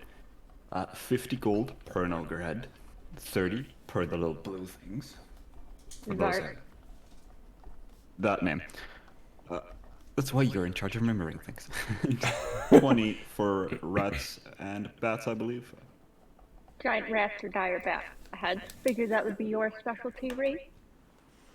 I figured it was yours. I Since don't have the history of murdering dire rats. No, more taking trophies. Well, if you need help removing the heads, of course I'll be happy to help.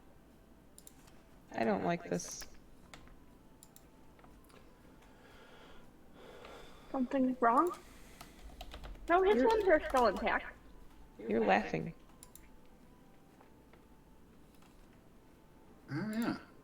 That part's not wrong. I'd be lying if I said it wasn't. What's the word I'm looking for?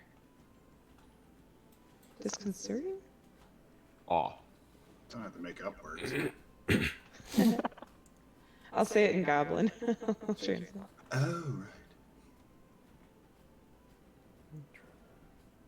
She'll look over at Great. Did you charm her? Did you charm her? Yes. He'll do like the Jedi, like Obi-Wan Kenobi hand gesture that these are not the Jedi. Aurora, knowing how Ree had reacted initially, is going to, like, intentionally bad, like, fake swoon. Like, back against the chair. And then sit up and flip off Doc. Doc goes like That is this. awesome. Like this to Gray. And then like What this. the fuck is going He's on? gonna look at like his chest. Oh, everybody's And acting then Look, there's something on my shirt. anything in the mind that we find, save for what was there originally, is also ours. How do we know what was there originally? Or Gotta look mining dwarven. pickaxes. Understood. So no taking the shiny rocks from the walls. That's not my forte. I mean, do they have like, do they take stock of it? I mean, like, would they know? Yeah, I'm You? pretty sure they know, yes. 100%, yeah. Fuck. All right. Never ask a dwarf their inventory of their mines or their operations. They will start talking and keep going for 4 nights. Ah, right. I made that mistake once. Never again. Wait, did you sit with the dwarf for 4 nights while he talked to you about inventory? God, I hope not. Not 4 nights, but it was definitely almost all night. Was it Last time Bofer? Was it Bofer? Hell no. Not He talked Bofer, about we forgot. Moradin, He or did. whatever it is he worships. But he also grabbed everything to get his hands on. He did tell me about his inventory quite a lot, and I just, yeah. You guys, as you're sitting here having this discussion, We're in a dormant time. suddenly you see the spear crackle with electricity and Gray's eyes flicker. Master! I think they're trying to replace me. They have a friend. I can sense him. No, wait. I don't sense him. I sense her. Chosa! Chosa!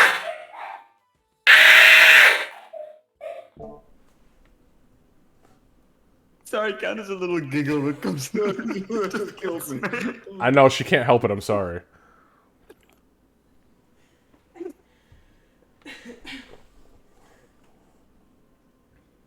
I guess he'll turn back and go. He'll look towards like Ree and Doc and go. Is there something you're not telling us about your little adventure? Well, we were gonna surprise you. We got a little friend, and she'll pull it out and put it on the table. His name's Booyah. He's so fucking adorable. Look at him. He's cute. We love him so much. We love him so much. He's our best friend now. It's a her. What? It's a her. How do you know? He's gonna put his spear down. Yeah, so like the They spear seem to hits. have a connection. Yeah, the spear kind of like hits the table, and then as he moves his hand away, you see the spear kind of like run around the edge of the table and like just touch his pinky the whole way. That's. What? What? Is the goat talking to you, Ree? No. Okay. Just making sure. Aurora Does it looks go- serious now, and she's looking at them and at the goat and at them. So this is nice because what happens is when it is not tiny, it is much larger, and then we can ride on it. Yeah, check this out. And she throws it onto the ground and screams. Rah! Not in here! Esri does it. This massive. I've been fucking building this thing for the last 25 minutes. Ree throws it on the ground and screams, and as she does so, you guys see these silver and like golden sparkles, and this big goat. Her name's Booyah. I think Gray will also, like, as it's next to him, as it turns up and screams in his face, he'll kind of scream with it. And it is and you see like at least 6 or 7 of the dwarves in here go, "Ah, the fuck!" At the literally bear-sized goat. Yeah, and it springs into existence. It kind of looks around. I'll give her a little pet. And it just stands there. Favorite possession. And it kind of like leans its horns. I love her so much. Now that I know it's a she, that makes. No. I'm sorry. I'm sorry. I assumed your gender. We didn't check. We didn't check. What Master? would you two do? Master? Yeah. What is it? That goat? Chosa. Shosa? Chosa! She kind of sexy. I like her. I think of that, Gray's hand is definitely. I mean, Gray's head is definitely gonna fall on his hand. He's gonna not have to deal with 2 of them.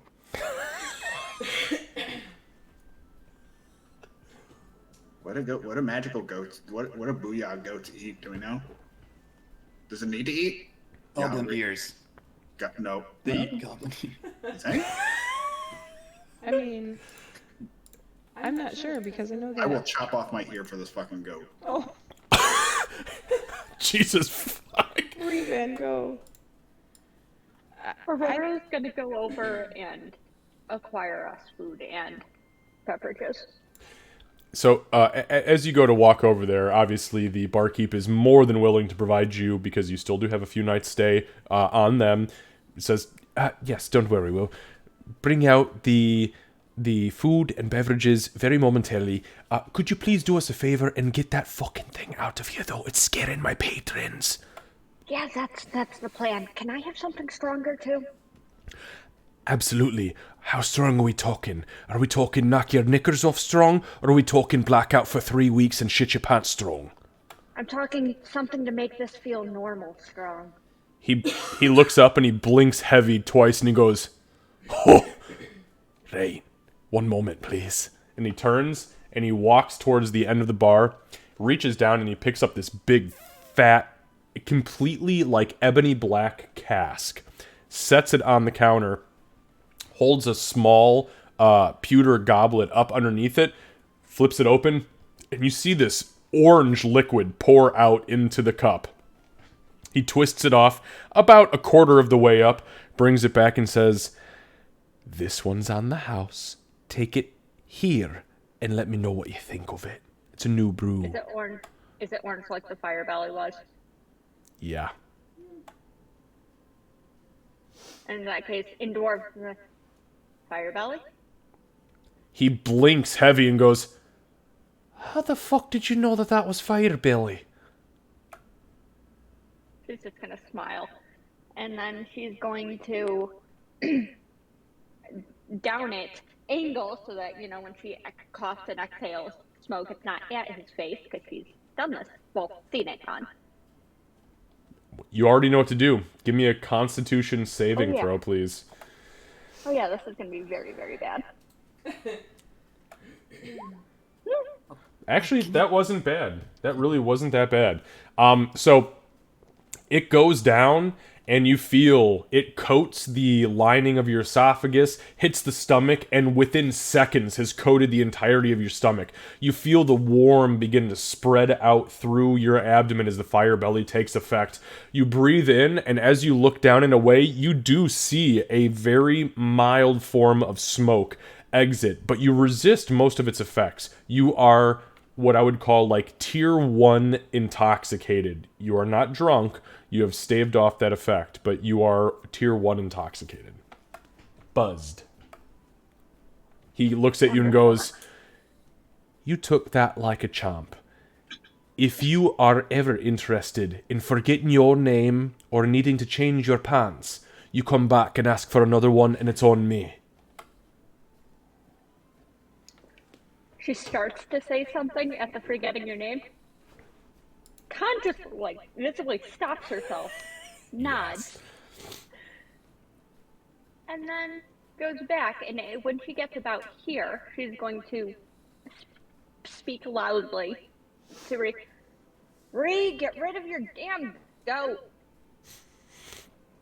Her name is Boyag. Actually, What? it's Chosa. Wait, what? It's Chosa?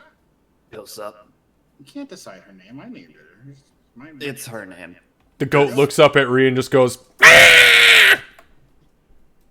I you don't like know me? if that's good or bad. Would you? Is that a good scream? Yeah. Would you like me to call you Chosa? I don't fucking know what I'll That take was that as a clearly yes. a yes. That was what? Yeah. All right. Gray holding like his head still on his hand, is gonna go. Jot, do you know what it's saying? You saying that out loud or in your mind still? In my, Yeah. I think at that point he'll be like, he'll say it out loud. Okay. It is not happy with nickname. Chosa is name. But I don't know. Master? Master? Yeah. Maybe you let me rest against her horns for a little while and I tell you more. Sure. And it's gonna like put like Jot on her horns. The fuck are you doing, man? so you kind of I like, have a connection. Let him you'll, go. you like get up and you like put the spear on the goat's horns, and as you do so, Gray, you immediately feel your attunement break. It vanishes from you, and the spear vanishes as it sinks into the goat's horns. As that happens, you see the goat's eyes crackle with electricity, and the goat looks around at the lot of you. My name is Chosa. You broke it! We just got her and you broke it. I Oh, can that's speak to my goat now? Yeah, that's what I heard in my head most of the time. You speak to Chosa. Although, I suppose I am a goat. Put it away, please. Please. Okay, Chosa, would you like to rest now? It is your decision, Master. This is fucking amazing. Okay, Chosa,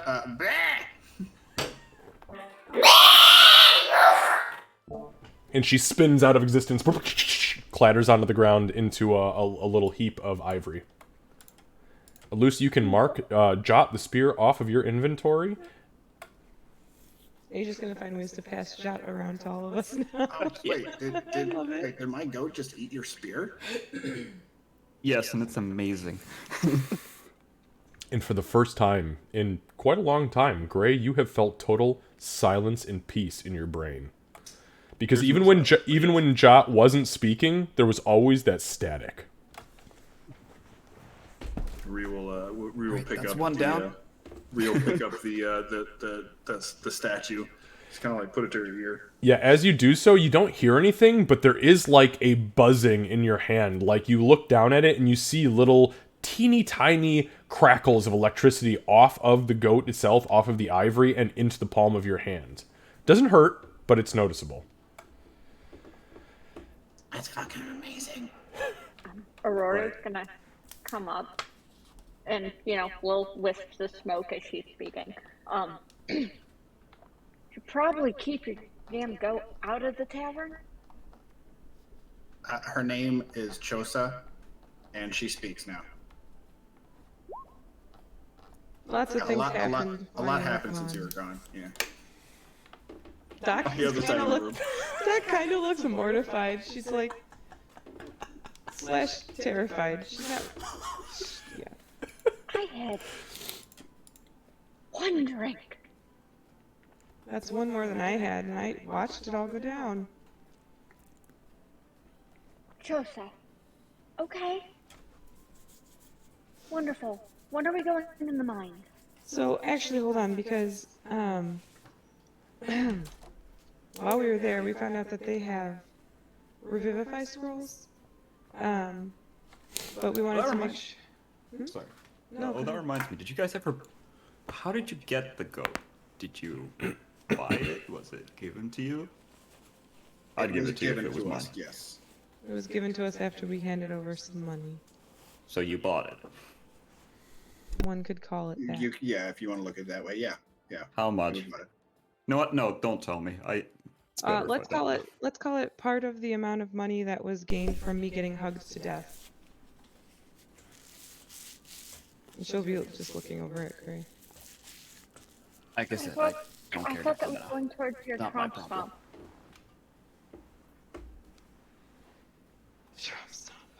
stomp. They do have revivify scrolls though. We're gonna end up killing our DM this session.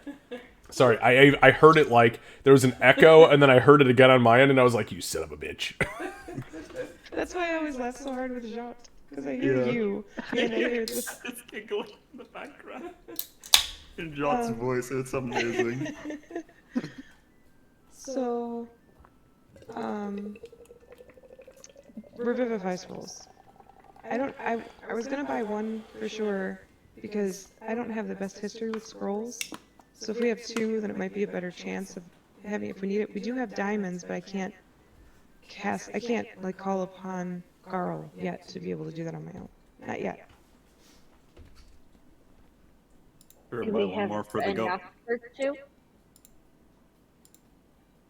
Mm-hmm.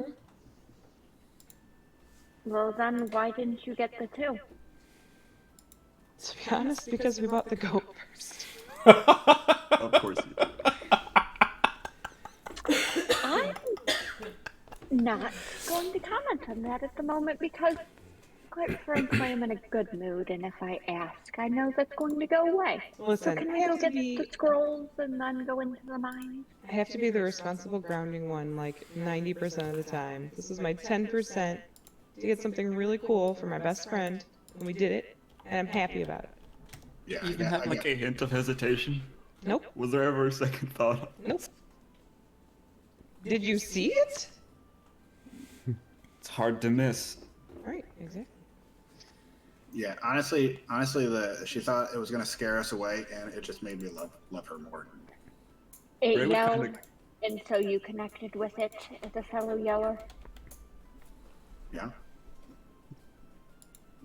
This makes complete sense. yeah. Gray would kind of grip the area where Jot normally is, and then it's not there, and then he's gonna go, you know what? Goat was a good purchase. See, everybody Thank wins. you, Gray. You know, if you want to hold something, I have this tooth. It's kind of spear-sized. Is it talking to you? I rid of one. I'm not taking a risk with another. Oh, this one doesn't talk. Yet. You know, we're renting those rooms. I bet you could leave the tooth here so that you can move normal while we are trying There's to... not a chance that I'm going to leave this in.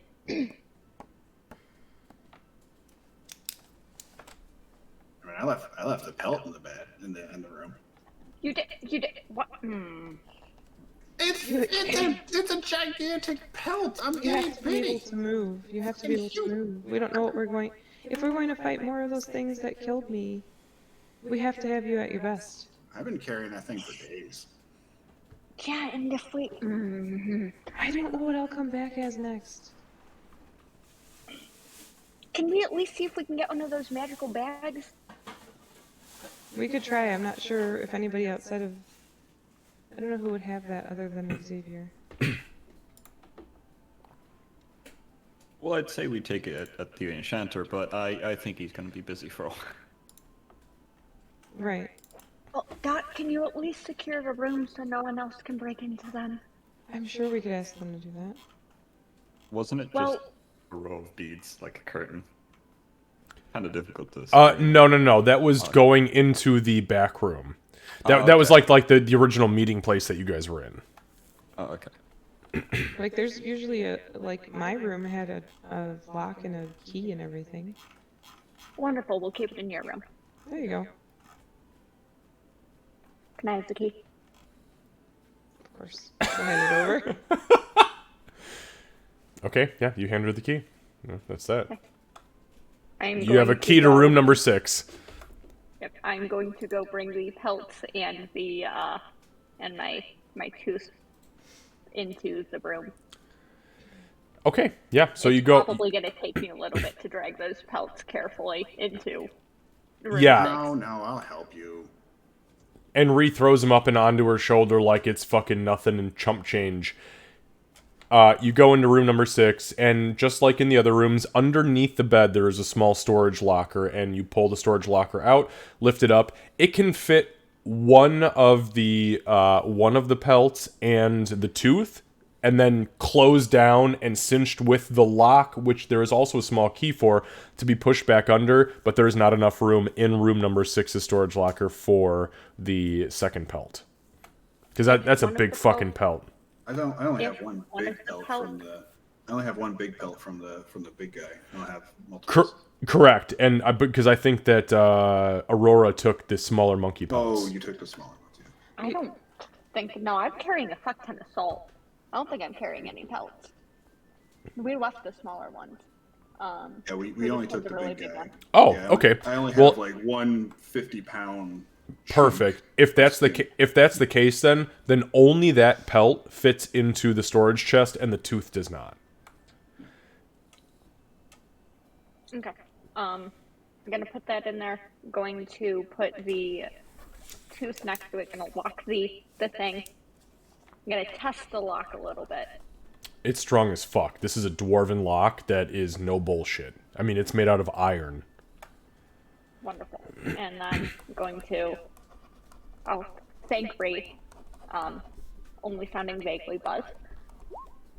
Then kind of back out and lock the room, and then check that lock. Yep, same exact situation. It's a deadbolt from the other side. As far as the lock is concerned, it actually goes in and flips a lock up. But as you lock it and then give it your strength, it doesn't budge. Steel reinforced on the interior. Wonderful. Then that being said, I am now. Am I still gonna be fucking encumbered? I might be. Still encumbered. Oh, Dex people. Well, it's because I know you're little. It's not your fault. I'm also throwing the giant flour sack of fucking salt in the room. Okay, there you go. There you go. There we go. All right. That was 6 pounds of salt. I know that salt is fucking heavy as shit. Like, I have a brick of salt. Yes, you do. I am moving slower. Yes, you are. And then so thank Ray, and then now moving at a solid 25 feet. Hell yeah. All right, and just fucking barely. Still, right? Because you're at like 47. You're no, you're okay. Yeah, you're okay. You're not that bad. I'm at 47 of my. Because it counts your 50 pounds. Yep. Yeah, that's not bad. Okay. All right. You got 3 pounds to go. I'm at 49.5. Oh, she nickel and diamond that ass. I said hold my purse. Literally. How much is it? 0.5, but that's all that matters, baby. All right. So, Aurora and Ree come back out into the main hall, and they gather around you too. I am probably going to be slightly distracted by the smoke rings as we're going. Like, we'll have a pause of, like, just being slightly intoxicated and blowing actual smoke rings. Yeah, and Ree, you've seen it before when Bofer explained the fire bell. You guys did see it the night that you ingested it. And as she's walking out, she's like, "What the fuck?" And you see her just kind of like out the nose, out the mouth, like a little tiny steam jet out the ear once in a while. She did not do this before because No, well, yeah, because dwarves at that time. Yeah. Are you alright there, Aurora? You're smoking. You're literally smoldering right now. Don't let Gray hear you say that. He might get jealous. Can I? What's going on between you guys right now? Should I like what's all this? What's all this? Uh, Doc brought you a goat, and you're worried about what me and Gray are doing? Well, yeah. Hey, Are you listen. worried about Gray, or are you worried about Doc? Why would I be worried about Doc? Well, yeah, yeah. I would. Was a little bit worried about Doc, but I think we're a little bit past that for the time being. Wonderful. Then everything's solved. I'm glad it's sorted out. Is it? Well, yes, you just said so. Oh, okay. I guess I did. Good talk. Love to have them. What the fuck just happened? Where's my goat? Doc, can I please have a perception check, and can I have it with advantage? I always say can I, but what I mean is give me. Give it. Okay, so 21. As you're sitting here, the other two are out of the room. You're just kind of like vibing with Gray, which is not an easy thing to do because, well, Gray. And as you are glancing around the room, you notice somebody kind of a couple tables over from you, and you see again there is a half-elf female whose other half is not human; it is dwarf. She looks very familiar to what you had seen the night of your first taste from the cup. And she is sitting there. And as you glance over, your heart begins to race ever so slightly. I want to try to just like watch her, not stare at her, but sort of try to nonchalantly people watch and keep her as the main focus. Okay, give me an investigation check, please. 11. So you watch her for a while. Nothing seems off about her. She is about half elf, half dwarf as you could possibly get. She's kind of boring, honestly. She sits there, she drinks, she holds her alcohol better than the person sitting across from her, which is a full dwarven man.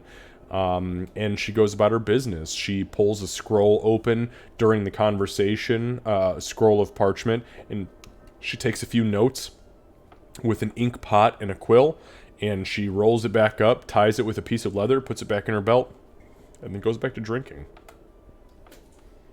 Can I do an insight check on her too? I want to see if she's putting on an act to purposely seem boring, or if it's just that's really how she is.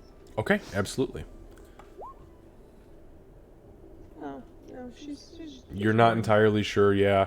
As you look at her, she just fucking some random. But you do recognize her from your first night with the cup. Okay, alright. Okay. So, I don't feel compelled to go after her, it's just, okay.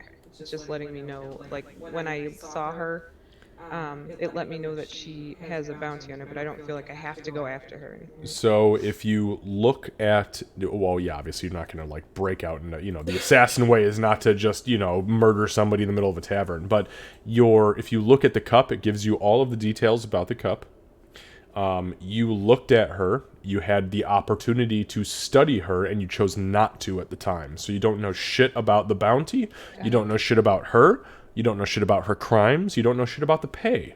But according to your cup description, if you do focus on her after ingesting the cup, or opening your mind to the Crimson Conduit, you will gain that information. But you see her again, noticing that she is still here and nobody has taken the bounty. The only thing you gained from it last time is that she has a bounty on her head. Okay.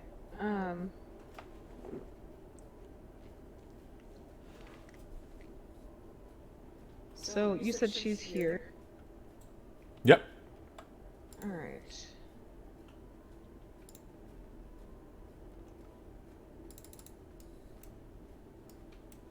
And just to give you a better idea, I'm going to move these two out of the way because they are about to come back, and Gray is kind of hanging out here with you. You guys are just chilling and vibing. LS vibe. Yeah. It do be the way. It do be the way, though.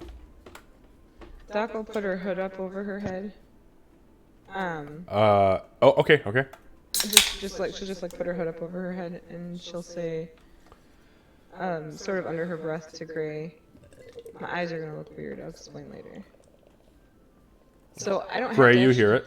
I don't have to actually drink from it, right? I can just. Yes, say you do. I do. When you say those words, the cup will begin to fill with I the see. crimson liquid, and then you need to drink from it. You don't have to be obvious. It doesn't have to be a big show like you're pouring a cauldron down your gullet. But yeah, you need to drink it. She'll take. So you'll see. She'll say, "My eyes are gonna look weird," and she'll have her hood pulled up. She'll reach into her backpack, take a cup out, and she's gonna hold it in both hands so that most of it's covered. It's just a goblet. Give me one. Well, no, it's not just a goblet. Hang on one second. So Lucy, it looks like a goblet is what I'm going for. Lucy, this. Oh, I'm sorry. I apologize. Lucy.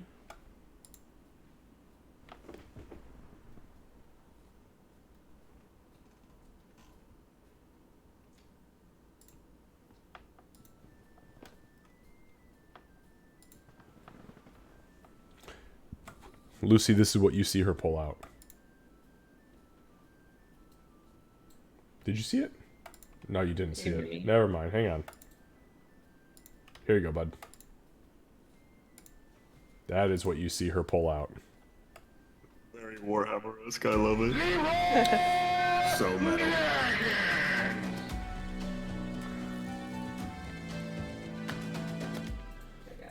Sorry about that, guys. I just got raided by Monty the Meat Missile. That is a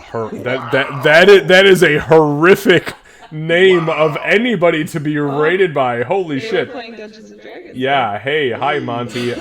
Real quick, just for everybody, I am in the very tail end of our session for tonight. Monty the fucking Meat Missile. My heart, my intestines, everything just fucking froze up because that is terrifying. I do not pay it. Thank you for the follow. I don't pay a whole lot of attention to chat, by the way, when we are doing D&D, just because I am DMing for this beautiful crew that we have in front of us tonight.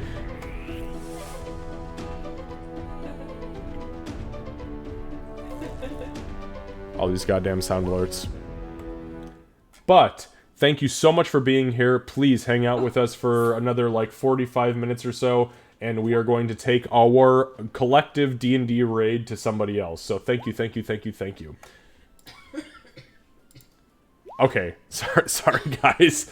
That caught me off guard. We're talking about this crazy looking cup here, and all of a sudden Monty the fucking Meat Missile just slapped me in the head like a sausage out of Poland. I'm Polish, and I like sausage, so I don't know what I mean, how do you even take that? Monty the Meat Missile, like, what the fuck?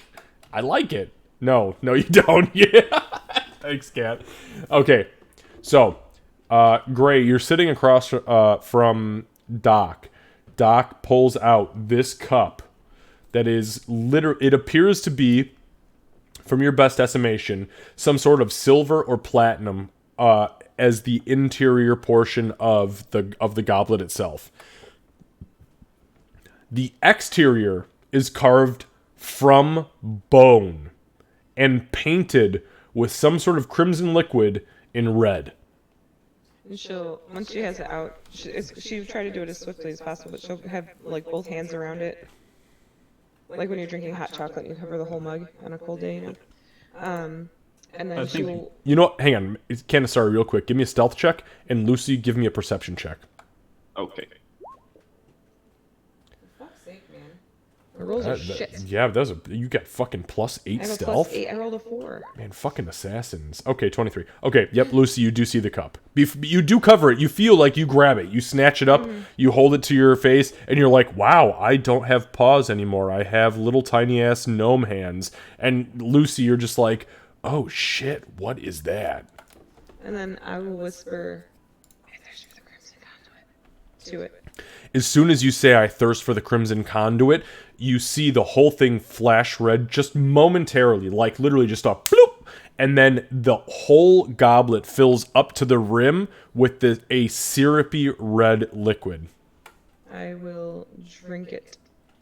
All right, as you tip it back into your mouth, you look across the bar, and the target that you had seen prior begins to drip. Her entire form begins to drip with blood red. As you watch her, you feel that you can study her if you would like to. You've got about a minute. Yeah, I want to. Okay, so 30 seconds go by. So again, this is a half-elf, half-dwarven woman. Light brown skin, long dark hair, and little tiny sideburns that come down to about jawbone length. Here is what you learn from the Crimson Conduit as it begins to whisper to you.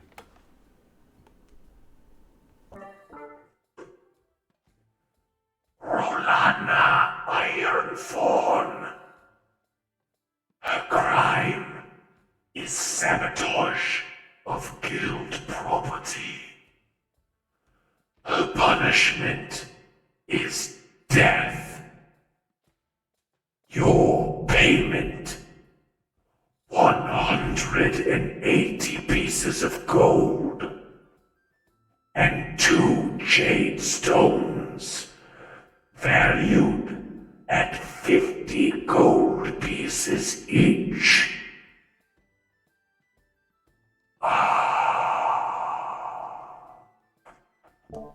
So metal.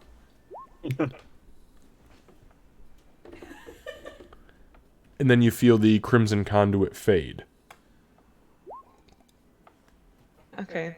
She'll she'll like kind of look down and just pull her cloak down, wipe her eyes because she's still not used to it, and look at her hands because she's still expecting to see blood coming from her eyes every time. And then when she doesn't see it, she'll slowly pull her cloak back.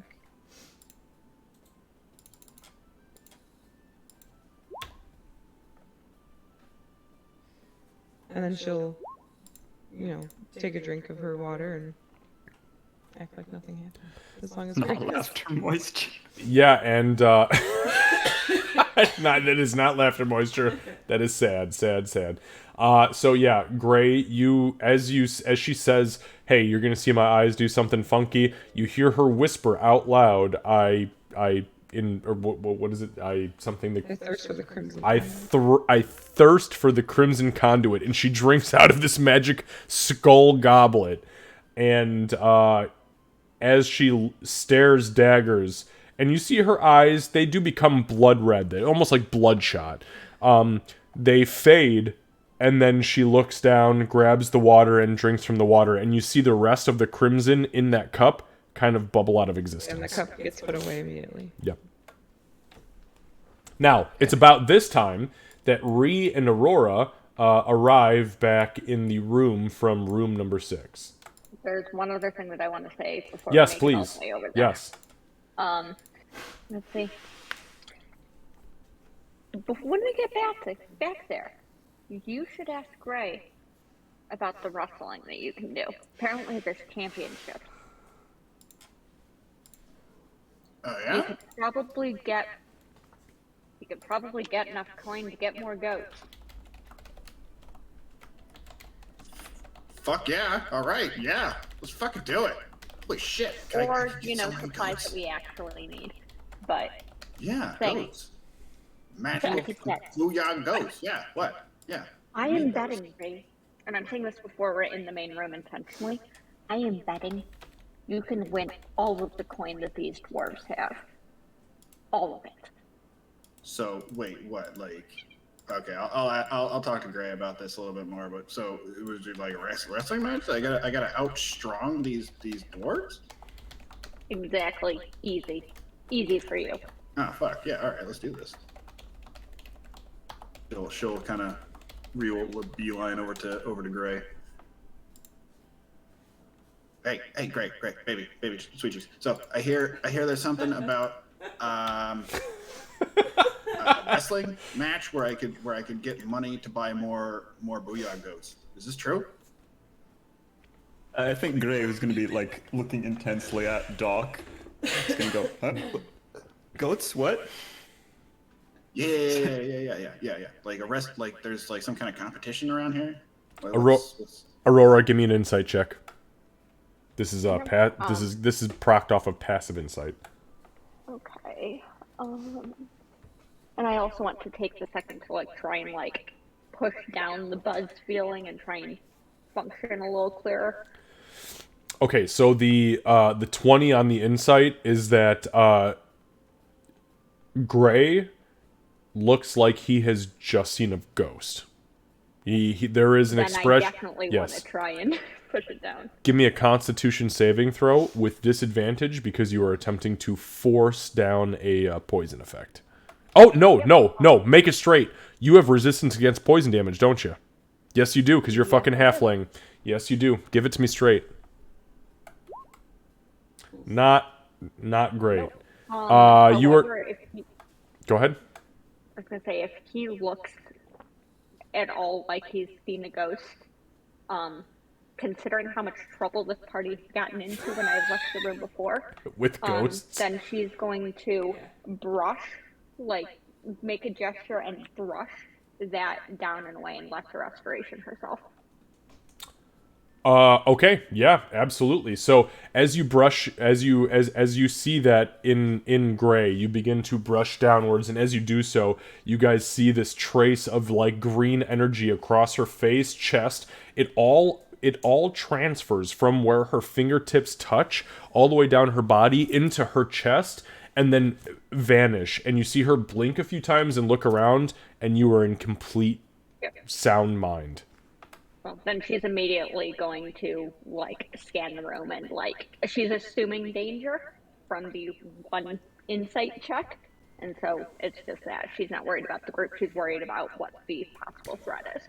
On that note, Gray, give me an insight check. Actually, I'm sorry. Give me a perception check. Okay. Not insight. Damn, my insight rolls have been great today. Hey, yeah, that's fantastic. I mean, so you, Perception. as she is doing that, and you are kind of like, yo, what the fuck? With Doc, you glance over and you realize that Aurora panics, like she level panics, and then restores herself, and she looks around, and you see her glancing around the room like freaking the fuck out. Okay, After looking straight at you. Yeah, I think, like, I guess he'll calm himself kind of down, just kind of give it a shake and go, hold on 1 second. And he's going to go over to... Actually, no, what he's going to do is going to lean over to Ree and go, yeah, apparently there's fighting pits. I think the tavern keeper can maybe, innkeeper can tell you maybe more about them. You should go ask him. Go on it. Then he'll turn to Aurora and go, calm down, I just saw something I didn't expect, which is often with this group, apparently. Reaches forward. Fucking just jumping out for tables. That was so intentional. I fucking love it. Ah! It's either me or the goat, asshole. I am the goat. By the end of the 5 days, this tavern keeper's not going to be sure if he'd prefer the goat. Yeah, no shit. Happy to see us leave. Hearing what Grace said, Doc will kind of look over and just lock eyes and try to give as reassuring of a glance as possible. Like I said, I'll explain later. Make a performance check, Candace. And that was to who? That was to Gray. Gray? Yeah. Gray, make an insight check. Ooh, God, that's a terrible performance check. I'm not a bard. It's because right, your yeah. eyes are still like probably reddish. Yeah. Like I said, I'll explain later. Okay. I legitimately don't think I could fail that because I have a +5. Yeah, no, I mean, yeah, you win. Yeah, you see through it like something is fucked up. She just did some voodoo mama juju level magic bullshit, and it doesn't make any sense right now without a legitimate explanation, which she has given none up until this point. Yeah, I just saw her stare intently at someone. And then, well, you heard before that in you heard it Yeah. clear as day. The fucking her. I invoke the Crimson Conduit. And then she drank from a cup that appeared to you to bubble over with blood. And it was made of skulls, and that's fucked up too. I can't spell invoke, but I know what I wrote, so. What she actually said was, I thirst. Oh, I'm sorry. I thirst for the Crimson Conduit. Fuck, I'm the one who wrote the magic item. I don't even remember what the fuck it says. I mean, I don't know. You guys have to read I it. have it in my inventory. I appreciate that. Thank you, Kevin. You're welcome. I was thanking myself. I think Gray would go. Because I don't think Gray's ever seen you with that, so he's just gonna go. Yeah, okay. This is the zombie situation all over again. Aurora, you need to just calm down for now. We'll figure out what shrooms Doc is taking this time. Oh, because I'm the one that did drugs and got us kicked out of the grove, right? As Ree goes screaming across tables towards the barkeep. I thought something fucking happened and you three were in.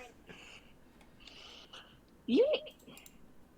And she's gonna like start like 4 different sentences, not finish any of them, and then turn and go and take up a position against the wall where she can see the door in the room. Good job, Doc. You ruined the mooch. You would have done it if I didn't. Eventually, but I was hoping to extend it at least. Really? I'm not often in a good mood. Are you feeling lonely now that chat's gone? Absolutely not. Absolutely jot. There was a point at the beginning where, aside from Ree, you were the only person I trusted. Because you gave me a reason to. Not gonna tell on you and anyone. What are they gonna believe? A fallen Asimar? Come on. I'm not worried about being told on. That's a fair point. As long as you don't kill me, I think we'll be perfectly fine. What you just saw is going to help prevent that from happening. Or cause it, depending on the explanation later. Well, depending on how much of an ass you're being that day. Damn, I guess I'll die sooner or later.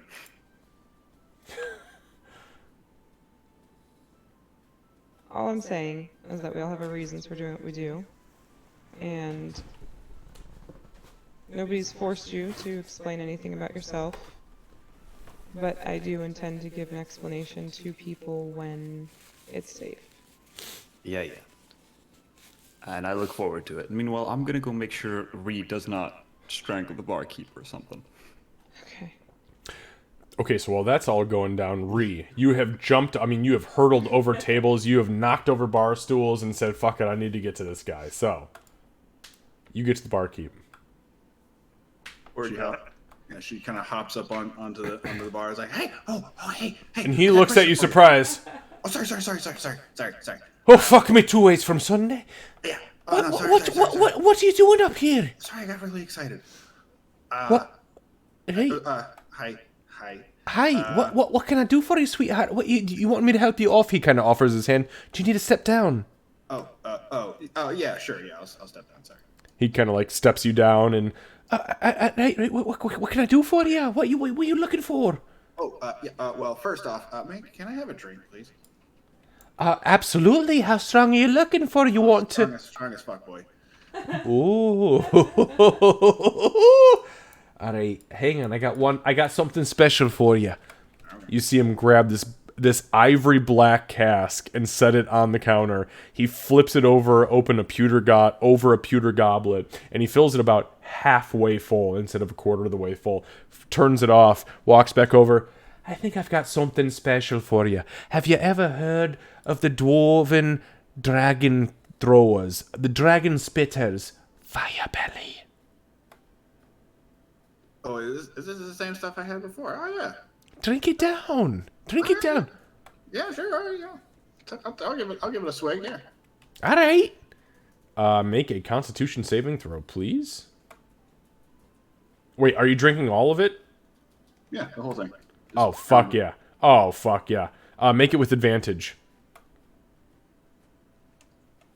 Sorry, because I know you've had... Oh, fuck me. Okay, well, what the holy shit. That's real good. So you pound it, and as you pound it, like, you slam the pewter cup onto the bar top, and you kind of look around, and you're like, you feel it go down, kind of like fireball, like a shot of fireball, kind of like coats the lining of your stomach, and then you like look in, look up, and as you cough, you see this huge exhale of smoke pour out into your hands and kind of like dissolve around your fingers, and then you feel fine. Nothing wrong with you whatsoever. You feel just, a little loose, but besides that, no problem. Yeah, we'll just pound it back and just burp a little smoke ball. Yeah, that's good stuff. Yeah, I like that. I've had that before. Anyway, so I got a question for you. So I've been hearing from my friends about this fighting ring thing, and then there's like a test of strength and whatnot, and you give good money for winners and whatnot. And I was hoping maybe I could buy one of those new magic, myself a booyah goat again, another one. I want like a whole army of booyah goats. Oh, where are we going to sign up for this? No, I see. Excuse me. No, that's all right. Okay. Oh, by the way, could I have another one of these? This was good. Yeah, all right. He grabs the cup and he walks it over. He fills it up again, brings it back over and sets it down. He says, so here's what you need to do. You need to go have a conversation with the Master of Fighting, who currently resides at the storehouse. It's the left-hand side of the storehouse. Go in, ask for the Fight Master. We have wrestling competition, grappling. I don't know what to call it because I'm not quite that fancy as far as the fighting is concerned. I prefer good drink, good food, and good conversation. But if you go there, they may be able to lead you in the right direction. If I'm not mistaken, because I've seen a couple of fights myself, if you win iterations, you win a certain amount of gold pieces, and people can bid against you or for you, and if they win, they can win additional, which builds into your win pool. But that's about as far as I know about it. I'm so sorry, my dear. Drink up now, drink up. He kind of picks the cup up and almost borderline forces it into your hand. I shall pound it again. And yeah, he lifts the bottom up. That's right. That's a good. Go ahead and give me a Constitution saving throw with advantage. Wow, this one does it. Jesus. So you slam it down, and as you slam it down, you kind of glance around. You hear all of the information. You retain it, no problem.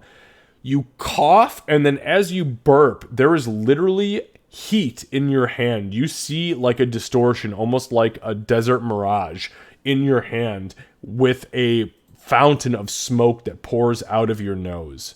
And he goes, there it is. That's the one. It's number 2 that gets you. I always get to my number 2, my dear. Always number 2. He grabs the goblet. You want to go for number 3? Yeah, sure. What the fuck, man? This is actually going to make me breathe fire, is it? Because eventually, maybe. He walks over, puts it under the cask, fills it again halfway full, brings it back over. All right. One more for you, dear, before you go back to your friends. All right, fuck it. Why the hell not? Let's do this. All right, give me a Constitution saving throw with disadvantage. Oh, disadvantage. Okay. Oh, yes, sir. Oh, yeah. So you slam it back down. Now you are drunk. As it hits your stomach, you actually you begin to heave forward momentarily, but your constitution as a whole saves you. You don't actually throw up, but you kind of okay, maybe a little bit too much fireball for this situation. As you do so, you feel the heat hit your hand, and as you look down, you realize the hair that has grown on the palm of your hand, which is common for goblin women, is singed off all the way down to the flesh. And smoke is just dripping, drooling out of your mouth, nose, and eyes. fuck. Give me some water. Give me some water real quick. Oh, it's all right, dear. Here's some water. He sets it down on the counter. You down the water. It cools it to an extent, but you are definitely intoxicated at this point. Alright, as long as I'm not no fire bad. Fire real bad. Alright, I'm gonna get back to friends. All right, bye, dear. Come on back when you're ready for another. You do good things with your beers and your whiskeys.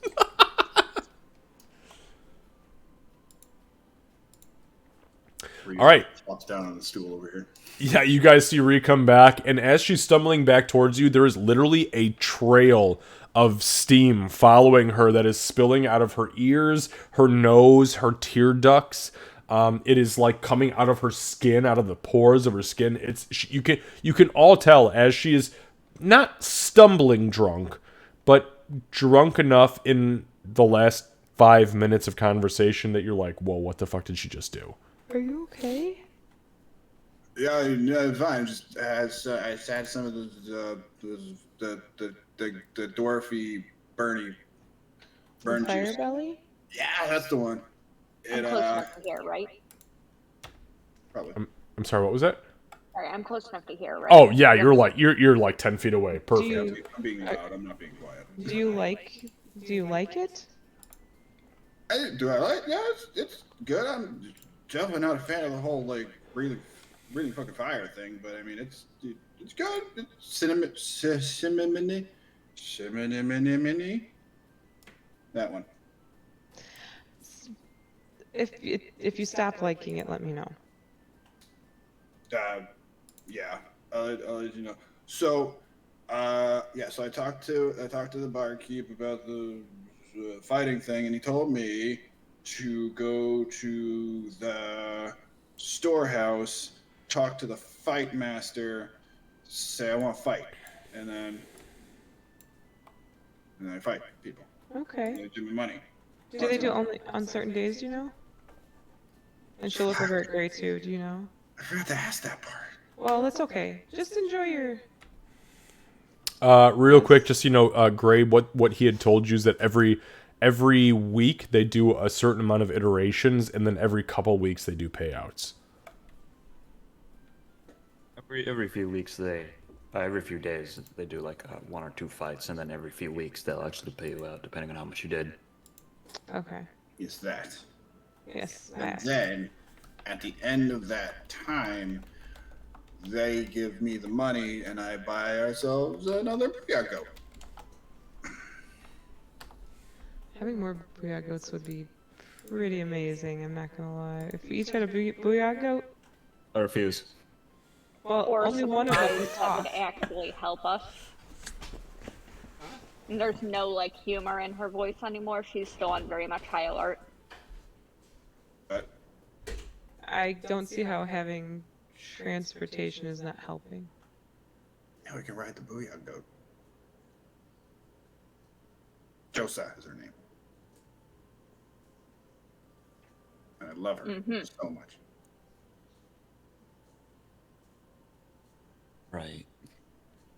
Yeah. Maybe you should have been the one to pick up John. Maybe I should have. I feel like we'd probably get along really well. I I don't know think you would have soon. gotten along too. We're gonna know soon.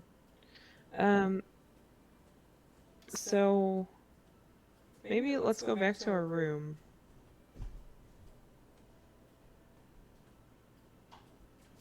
Isn't it like the afternoon right now, or is it like? Aurora, by the way, has the key like inside her belt pouch. She's going to make zero move to offer it back.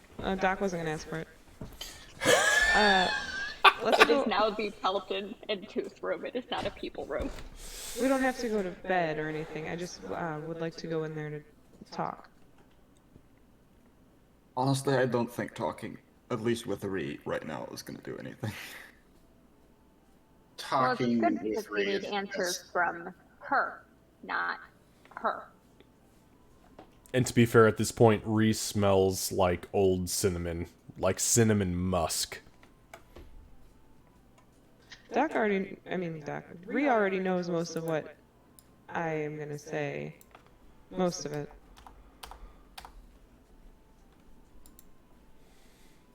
Talking about the Wonderful. Well, we don't. Oh, She's gonna step forward. Okay, let's go then. You can fill us in.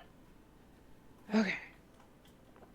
Okay, so the group collectively moves back towards room number, let's say 6, 7, 8, 9, room 9, which is the room where you had originally been given before Doc decided to build her own little abode. And I'm absolutely We got going lost. to I got you guys.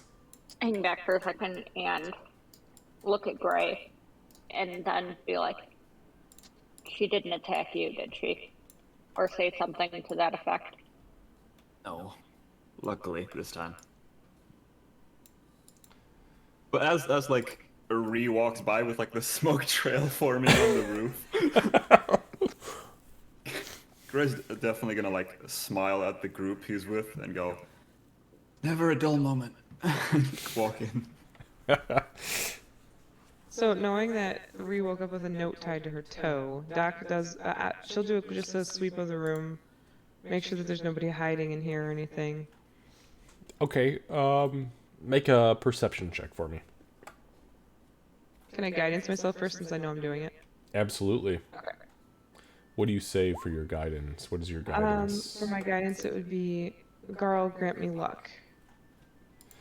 Okay, alright. So you roll a 16 on your a 17. Okay, yeah, no, not bad. So you glance around the room as you invoke the guidance, you guys see this little like silver burst around the gold nugget, and her eyes glow for a moment as she begins to scan the room.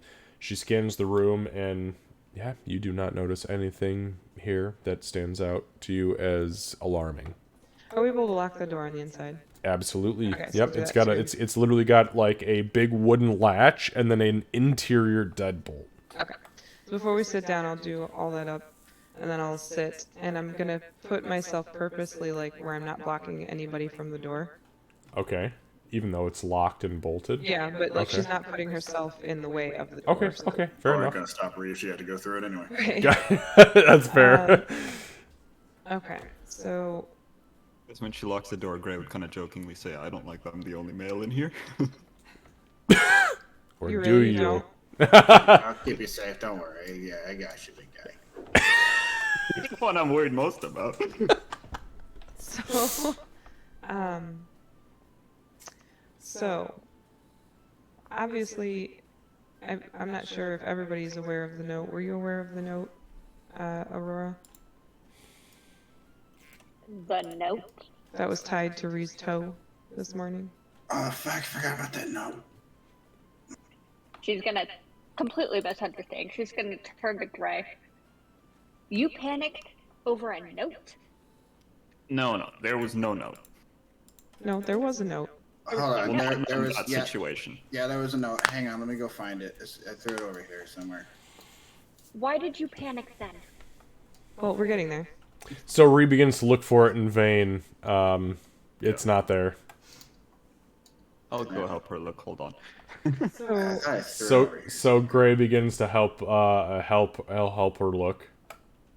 I guess, like, as they get to, like, a corner, he's gonna tell Ree, "Hey, I think I found it," and he, like, puts it down. Hell yeah, make a stealth check. That's perfect. No, don't make a stealth check. Make a sleight of hand check. There it is. Okay.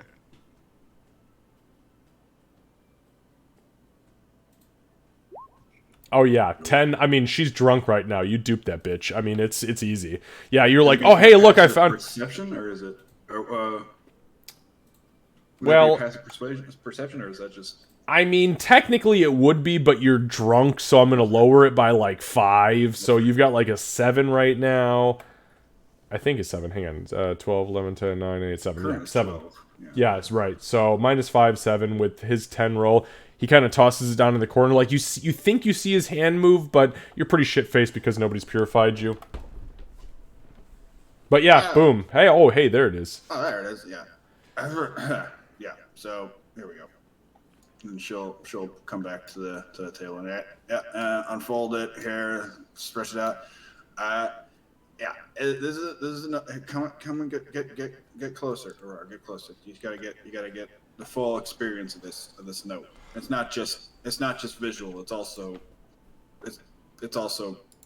nose worthy. Here, let me help you. And he'll grab one of the pillows on the unused beds and put it on Aurora's chair. There you go. So this note, You may have intercepted the pillow. Like she's gonna completely talk over Doc and that, and I am sorry for that. Um, you may have given me a pretty stone. But don't think that's going to save you if you keep up that shit. I Anyway, think there's some things worth dying for. the list keeps growing. Anyway, yeah, you were saying, Doc? so this note. The person, like right now, Doc went from like kind of jovial out there to Okay, like, hold on. Do you lay the note out? Yeah, Ree kind of like spread it out on the table. All right, there you go. That is the note. Look out for the shit. That's goblin shit on there. Not mine. Yeah, and Aurora's not going to sit. She'll go forward to look at it, but she's not saying she's going to end up going back by the door because she's reminded that she can't relax.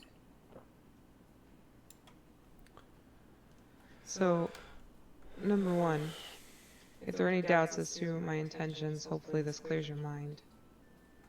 As far as Ree is concerned. I can't share too much because I don't want to put anybody in danger, but when I started out with you guys, I thought that I was doing these things to try to save an old friend. And Gray, I don't know how the hell you come in, but you were delivering them to me. You delivered this one to me. Well, not this note, but the last letter. I've delivered a few, yes. So initially, Wait, my did intention, you know about the contract, Greg? No, I don't read these. it was sealed. He didn't know. There's no way he could know. I will say that. I'm not but dumb he- enough to read an assassin's contract. That was a good point. So initially I thought that I was going to be saving a friend. I thought that I was saving him from whoever his captors were, and it turns out that's not the case. But basically, because I did all of these things, I now have the ability to keep track of whether or not any of us have a bounty on our heads through these people. And they're everywhere. In order to take a good look, I have to, I don't know how else to explain it, do booyog, I guess, which makes my eyes look a bit scary, and she'll look over toward Aurora. I think you saw it yesterday.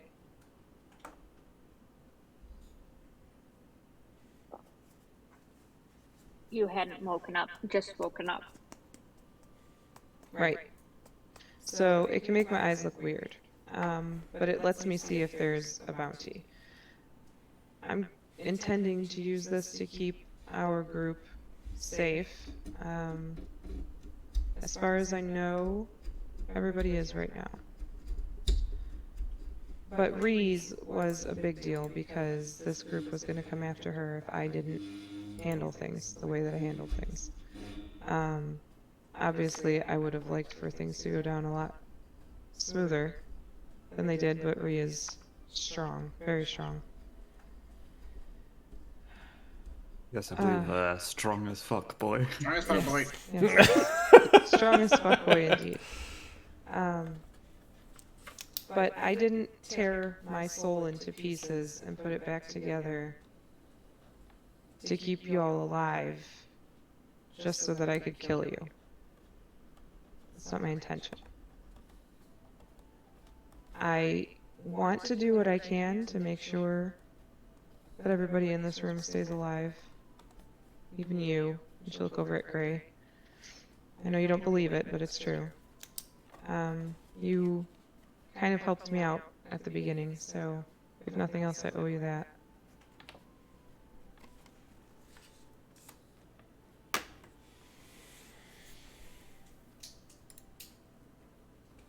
I believe you. I definitely say in our recent... Well, they're not skirmishes, they're full-blown battles, in my eyes. I've definitely been of help, so I wouldn't see a reason to die. And you definitely are proficient with that dagger, so... If I wanted it to happen, it would have happened. You're right. Exactly. What am I gonna do? He's gonna, like, lower, like, the cloak with, like, his scrawny arms. And you realize that without the spear in his hand, dude has no fucking weapons. He's got a drum. Can you use a and dagger? a backpack. Can you use a dagger? I can. Not She'll- exactly proficient. She'll take one from, like, her calf and slide it across the table. Everybody should be armed. He's gonna smile and go, my voice is enough of a weapon, and like flick it back, I guess. And he No, does there's he an kind arrow in your throat. You should take it. I think I'll be fine as long as no one shoots me. I mean, she's right though. I mean, you should have a little something to, you know. I least might cut- at can least use cut ma- your- I have can some you use your spells I magic- can use Can without you use your my magic to drum. cut your toast, My butter your bread. Okay, if that happens, Hold I'll on ask to for a it. dagger. Kevin, take an inspiration point, Kevin, and you can carry it over to the next game. That's awesome. You should hold on to it if for no other reason than to give it to someone else if they don't have one at hand. Fair enough. Fine. Alright, I'm removing a dagger from my inventory. And it is That's all I want. it is an extremely well balanced dagger, like professionally balanced. Like whoever gave this bitch this dagger meant it to kill somebody. Oh, actually, hold on. And then he's gonna pull out a dagger. I have one already. Oh, yeah, there you go. Yeah, you're good. All that drama for nothing. She's gonna take her dagger back. He's just not giving me the dagger. Well, alright. If we are all sorted in terms of that, does anyone else have any mysterious dark histories or secrets that they want to share or don't want to share but are going to share anyway? Eyes right on gray. What's up, baby? Yeah. You got some dark brooding secrets in that. Aurora In those, also looks you got some secrets in those brooding eyes of yours. All right, you want to know a secret? Yeah. Sorry, Ree. I don't really like goblins. I know. I know. That's just cold, man. Well, now I know not- why you're falling. Look at that. Well, no, it's okay. Exactly. You know what? You know what? Like all like the music, all like the songs you hear, like it's all just like just keep forcing yourself on them until they like you. That's kind of what I'm doing. You'll eventually work. Keep trying it. Yeah, you'll eventually work. Every like human song, that's how it goes, right? Just keep stalking them until they eventually like you. I think that's how most of the love songs go, yeah. Yeah. Well, if he doesn't come around, we'll just have to have a girls' night out, Ree. Nice. Yeah, he's gonna point towards Aurora and Doc and go, I'm rooting for you two, though. I'm sure you guys got this.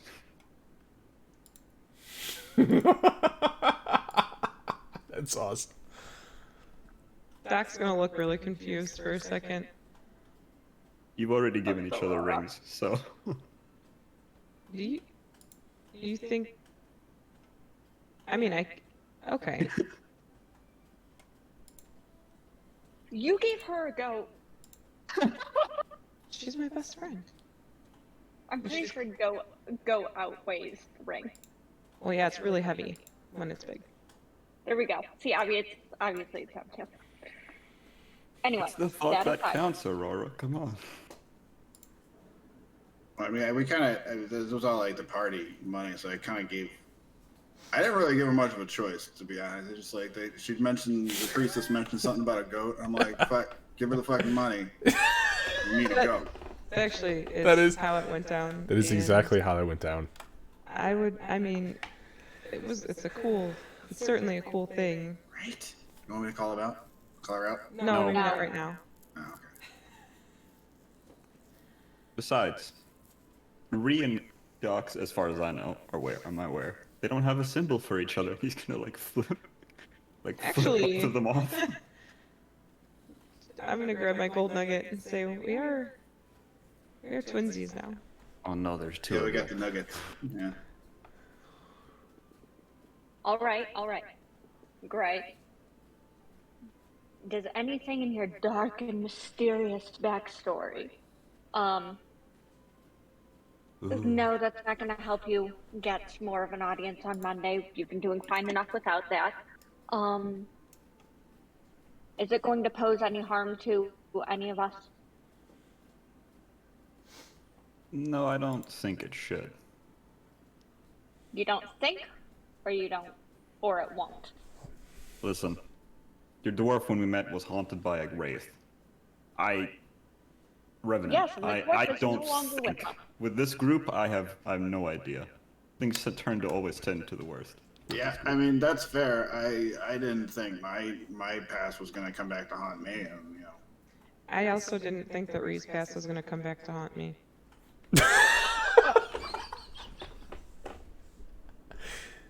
Aurora, do me a favor. Make an insight check for me. We're gonna give you a little bit of a. You've been doing good with your insight tonight. Don't fail me now. If you Why did do, you say, ooh? oh, that's not bad.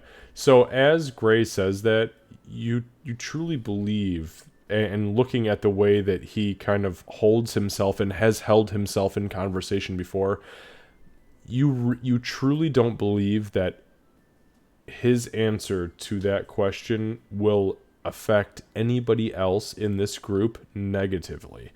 You don't know what that holds for him, but you do feel that he is truly invested in the fact that everybody else is going to be okay, as best as he knows. Okay. In that case, Aurora's going to size him up in that way that she does. And then she's going to take a half step forward and kind of point it. You're a part of this group too now. When I'm asking you if it's going to affect the group, means if it's coming down on your head, it's coming down on the group's head. She, and she points at Doc, has made a point of saying we're in this shit together. That means you're getting dragged into this muck too. This one is gonna hold up like Ree's card.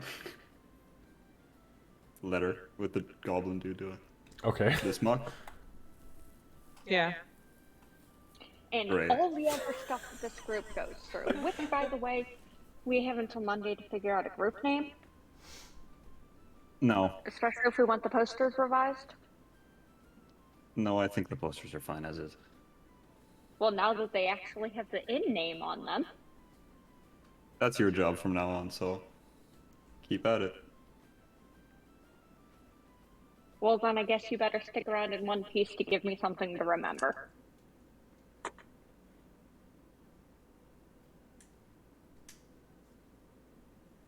Okay, on that note, we are going to end tonight's session.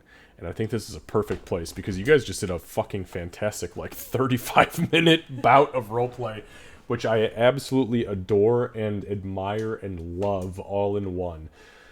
Lucy, have a fantastic week at uni, my friend. Get all your classes in as you need them. We are going to pick up next week on Sunday. Right here in the tavern room, we can finish conversation or continue conversation if we want to, and then move forward from that point. And then, yeah, we'll see where we're at. I think it's in 3 weeks.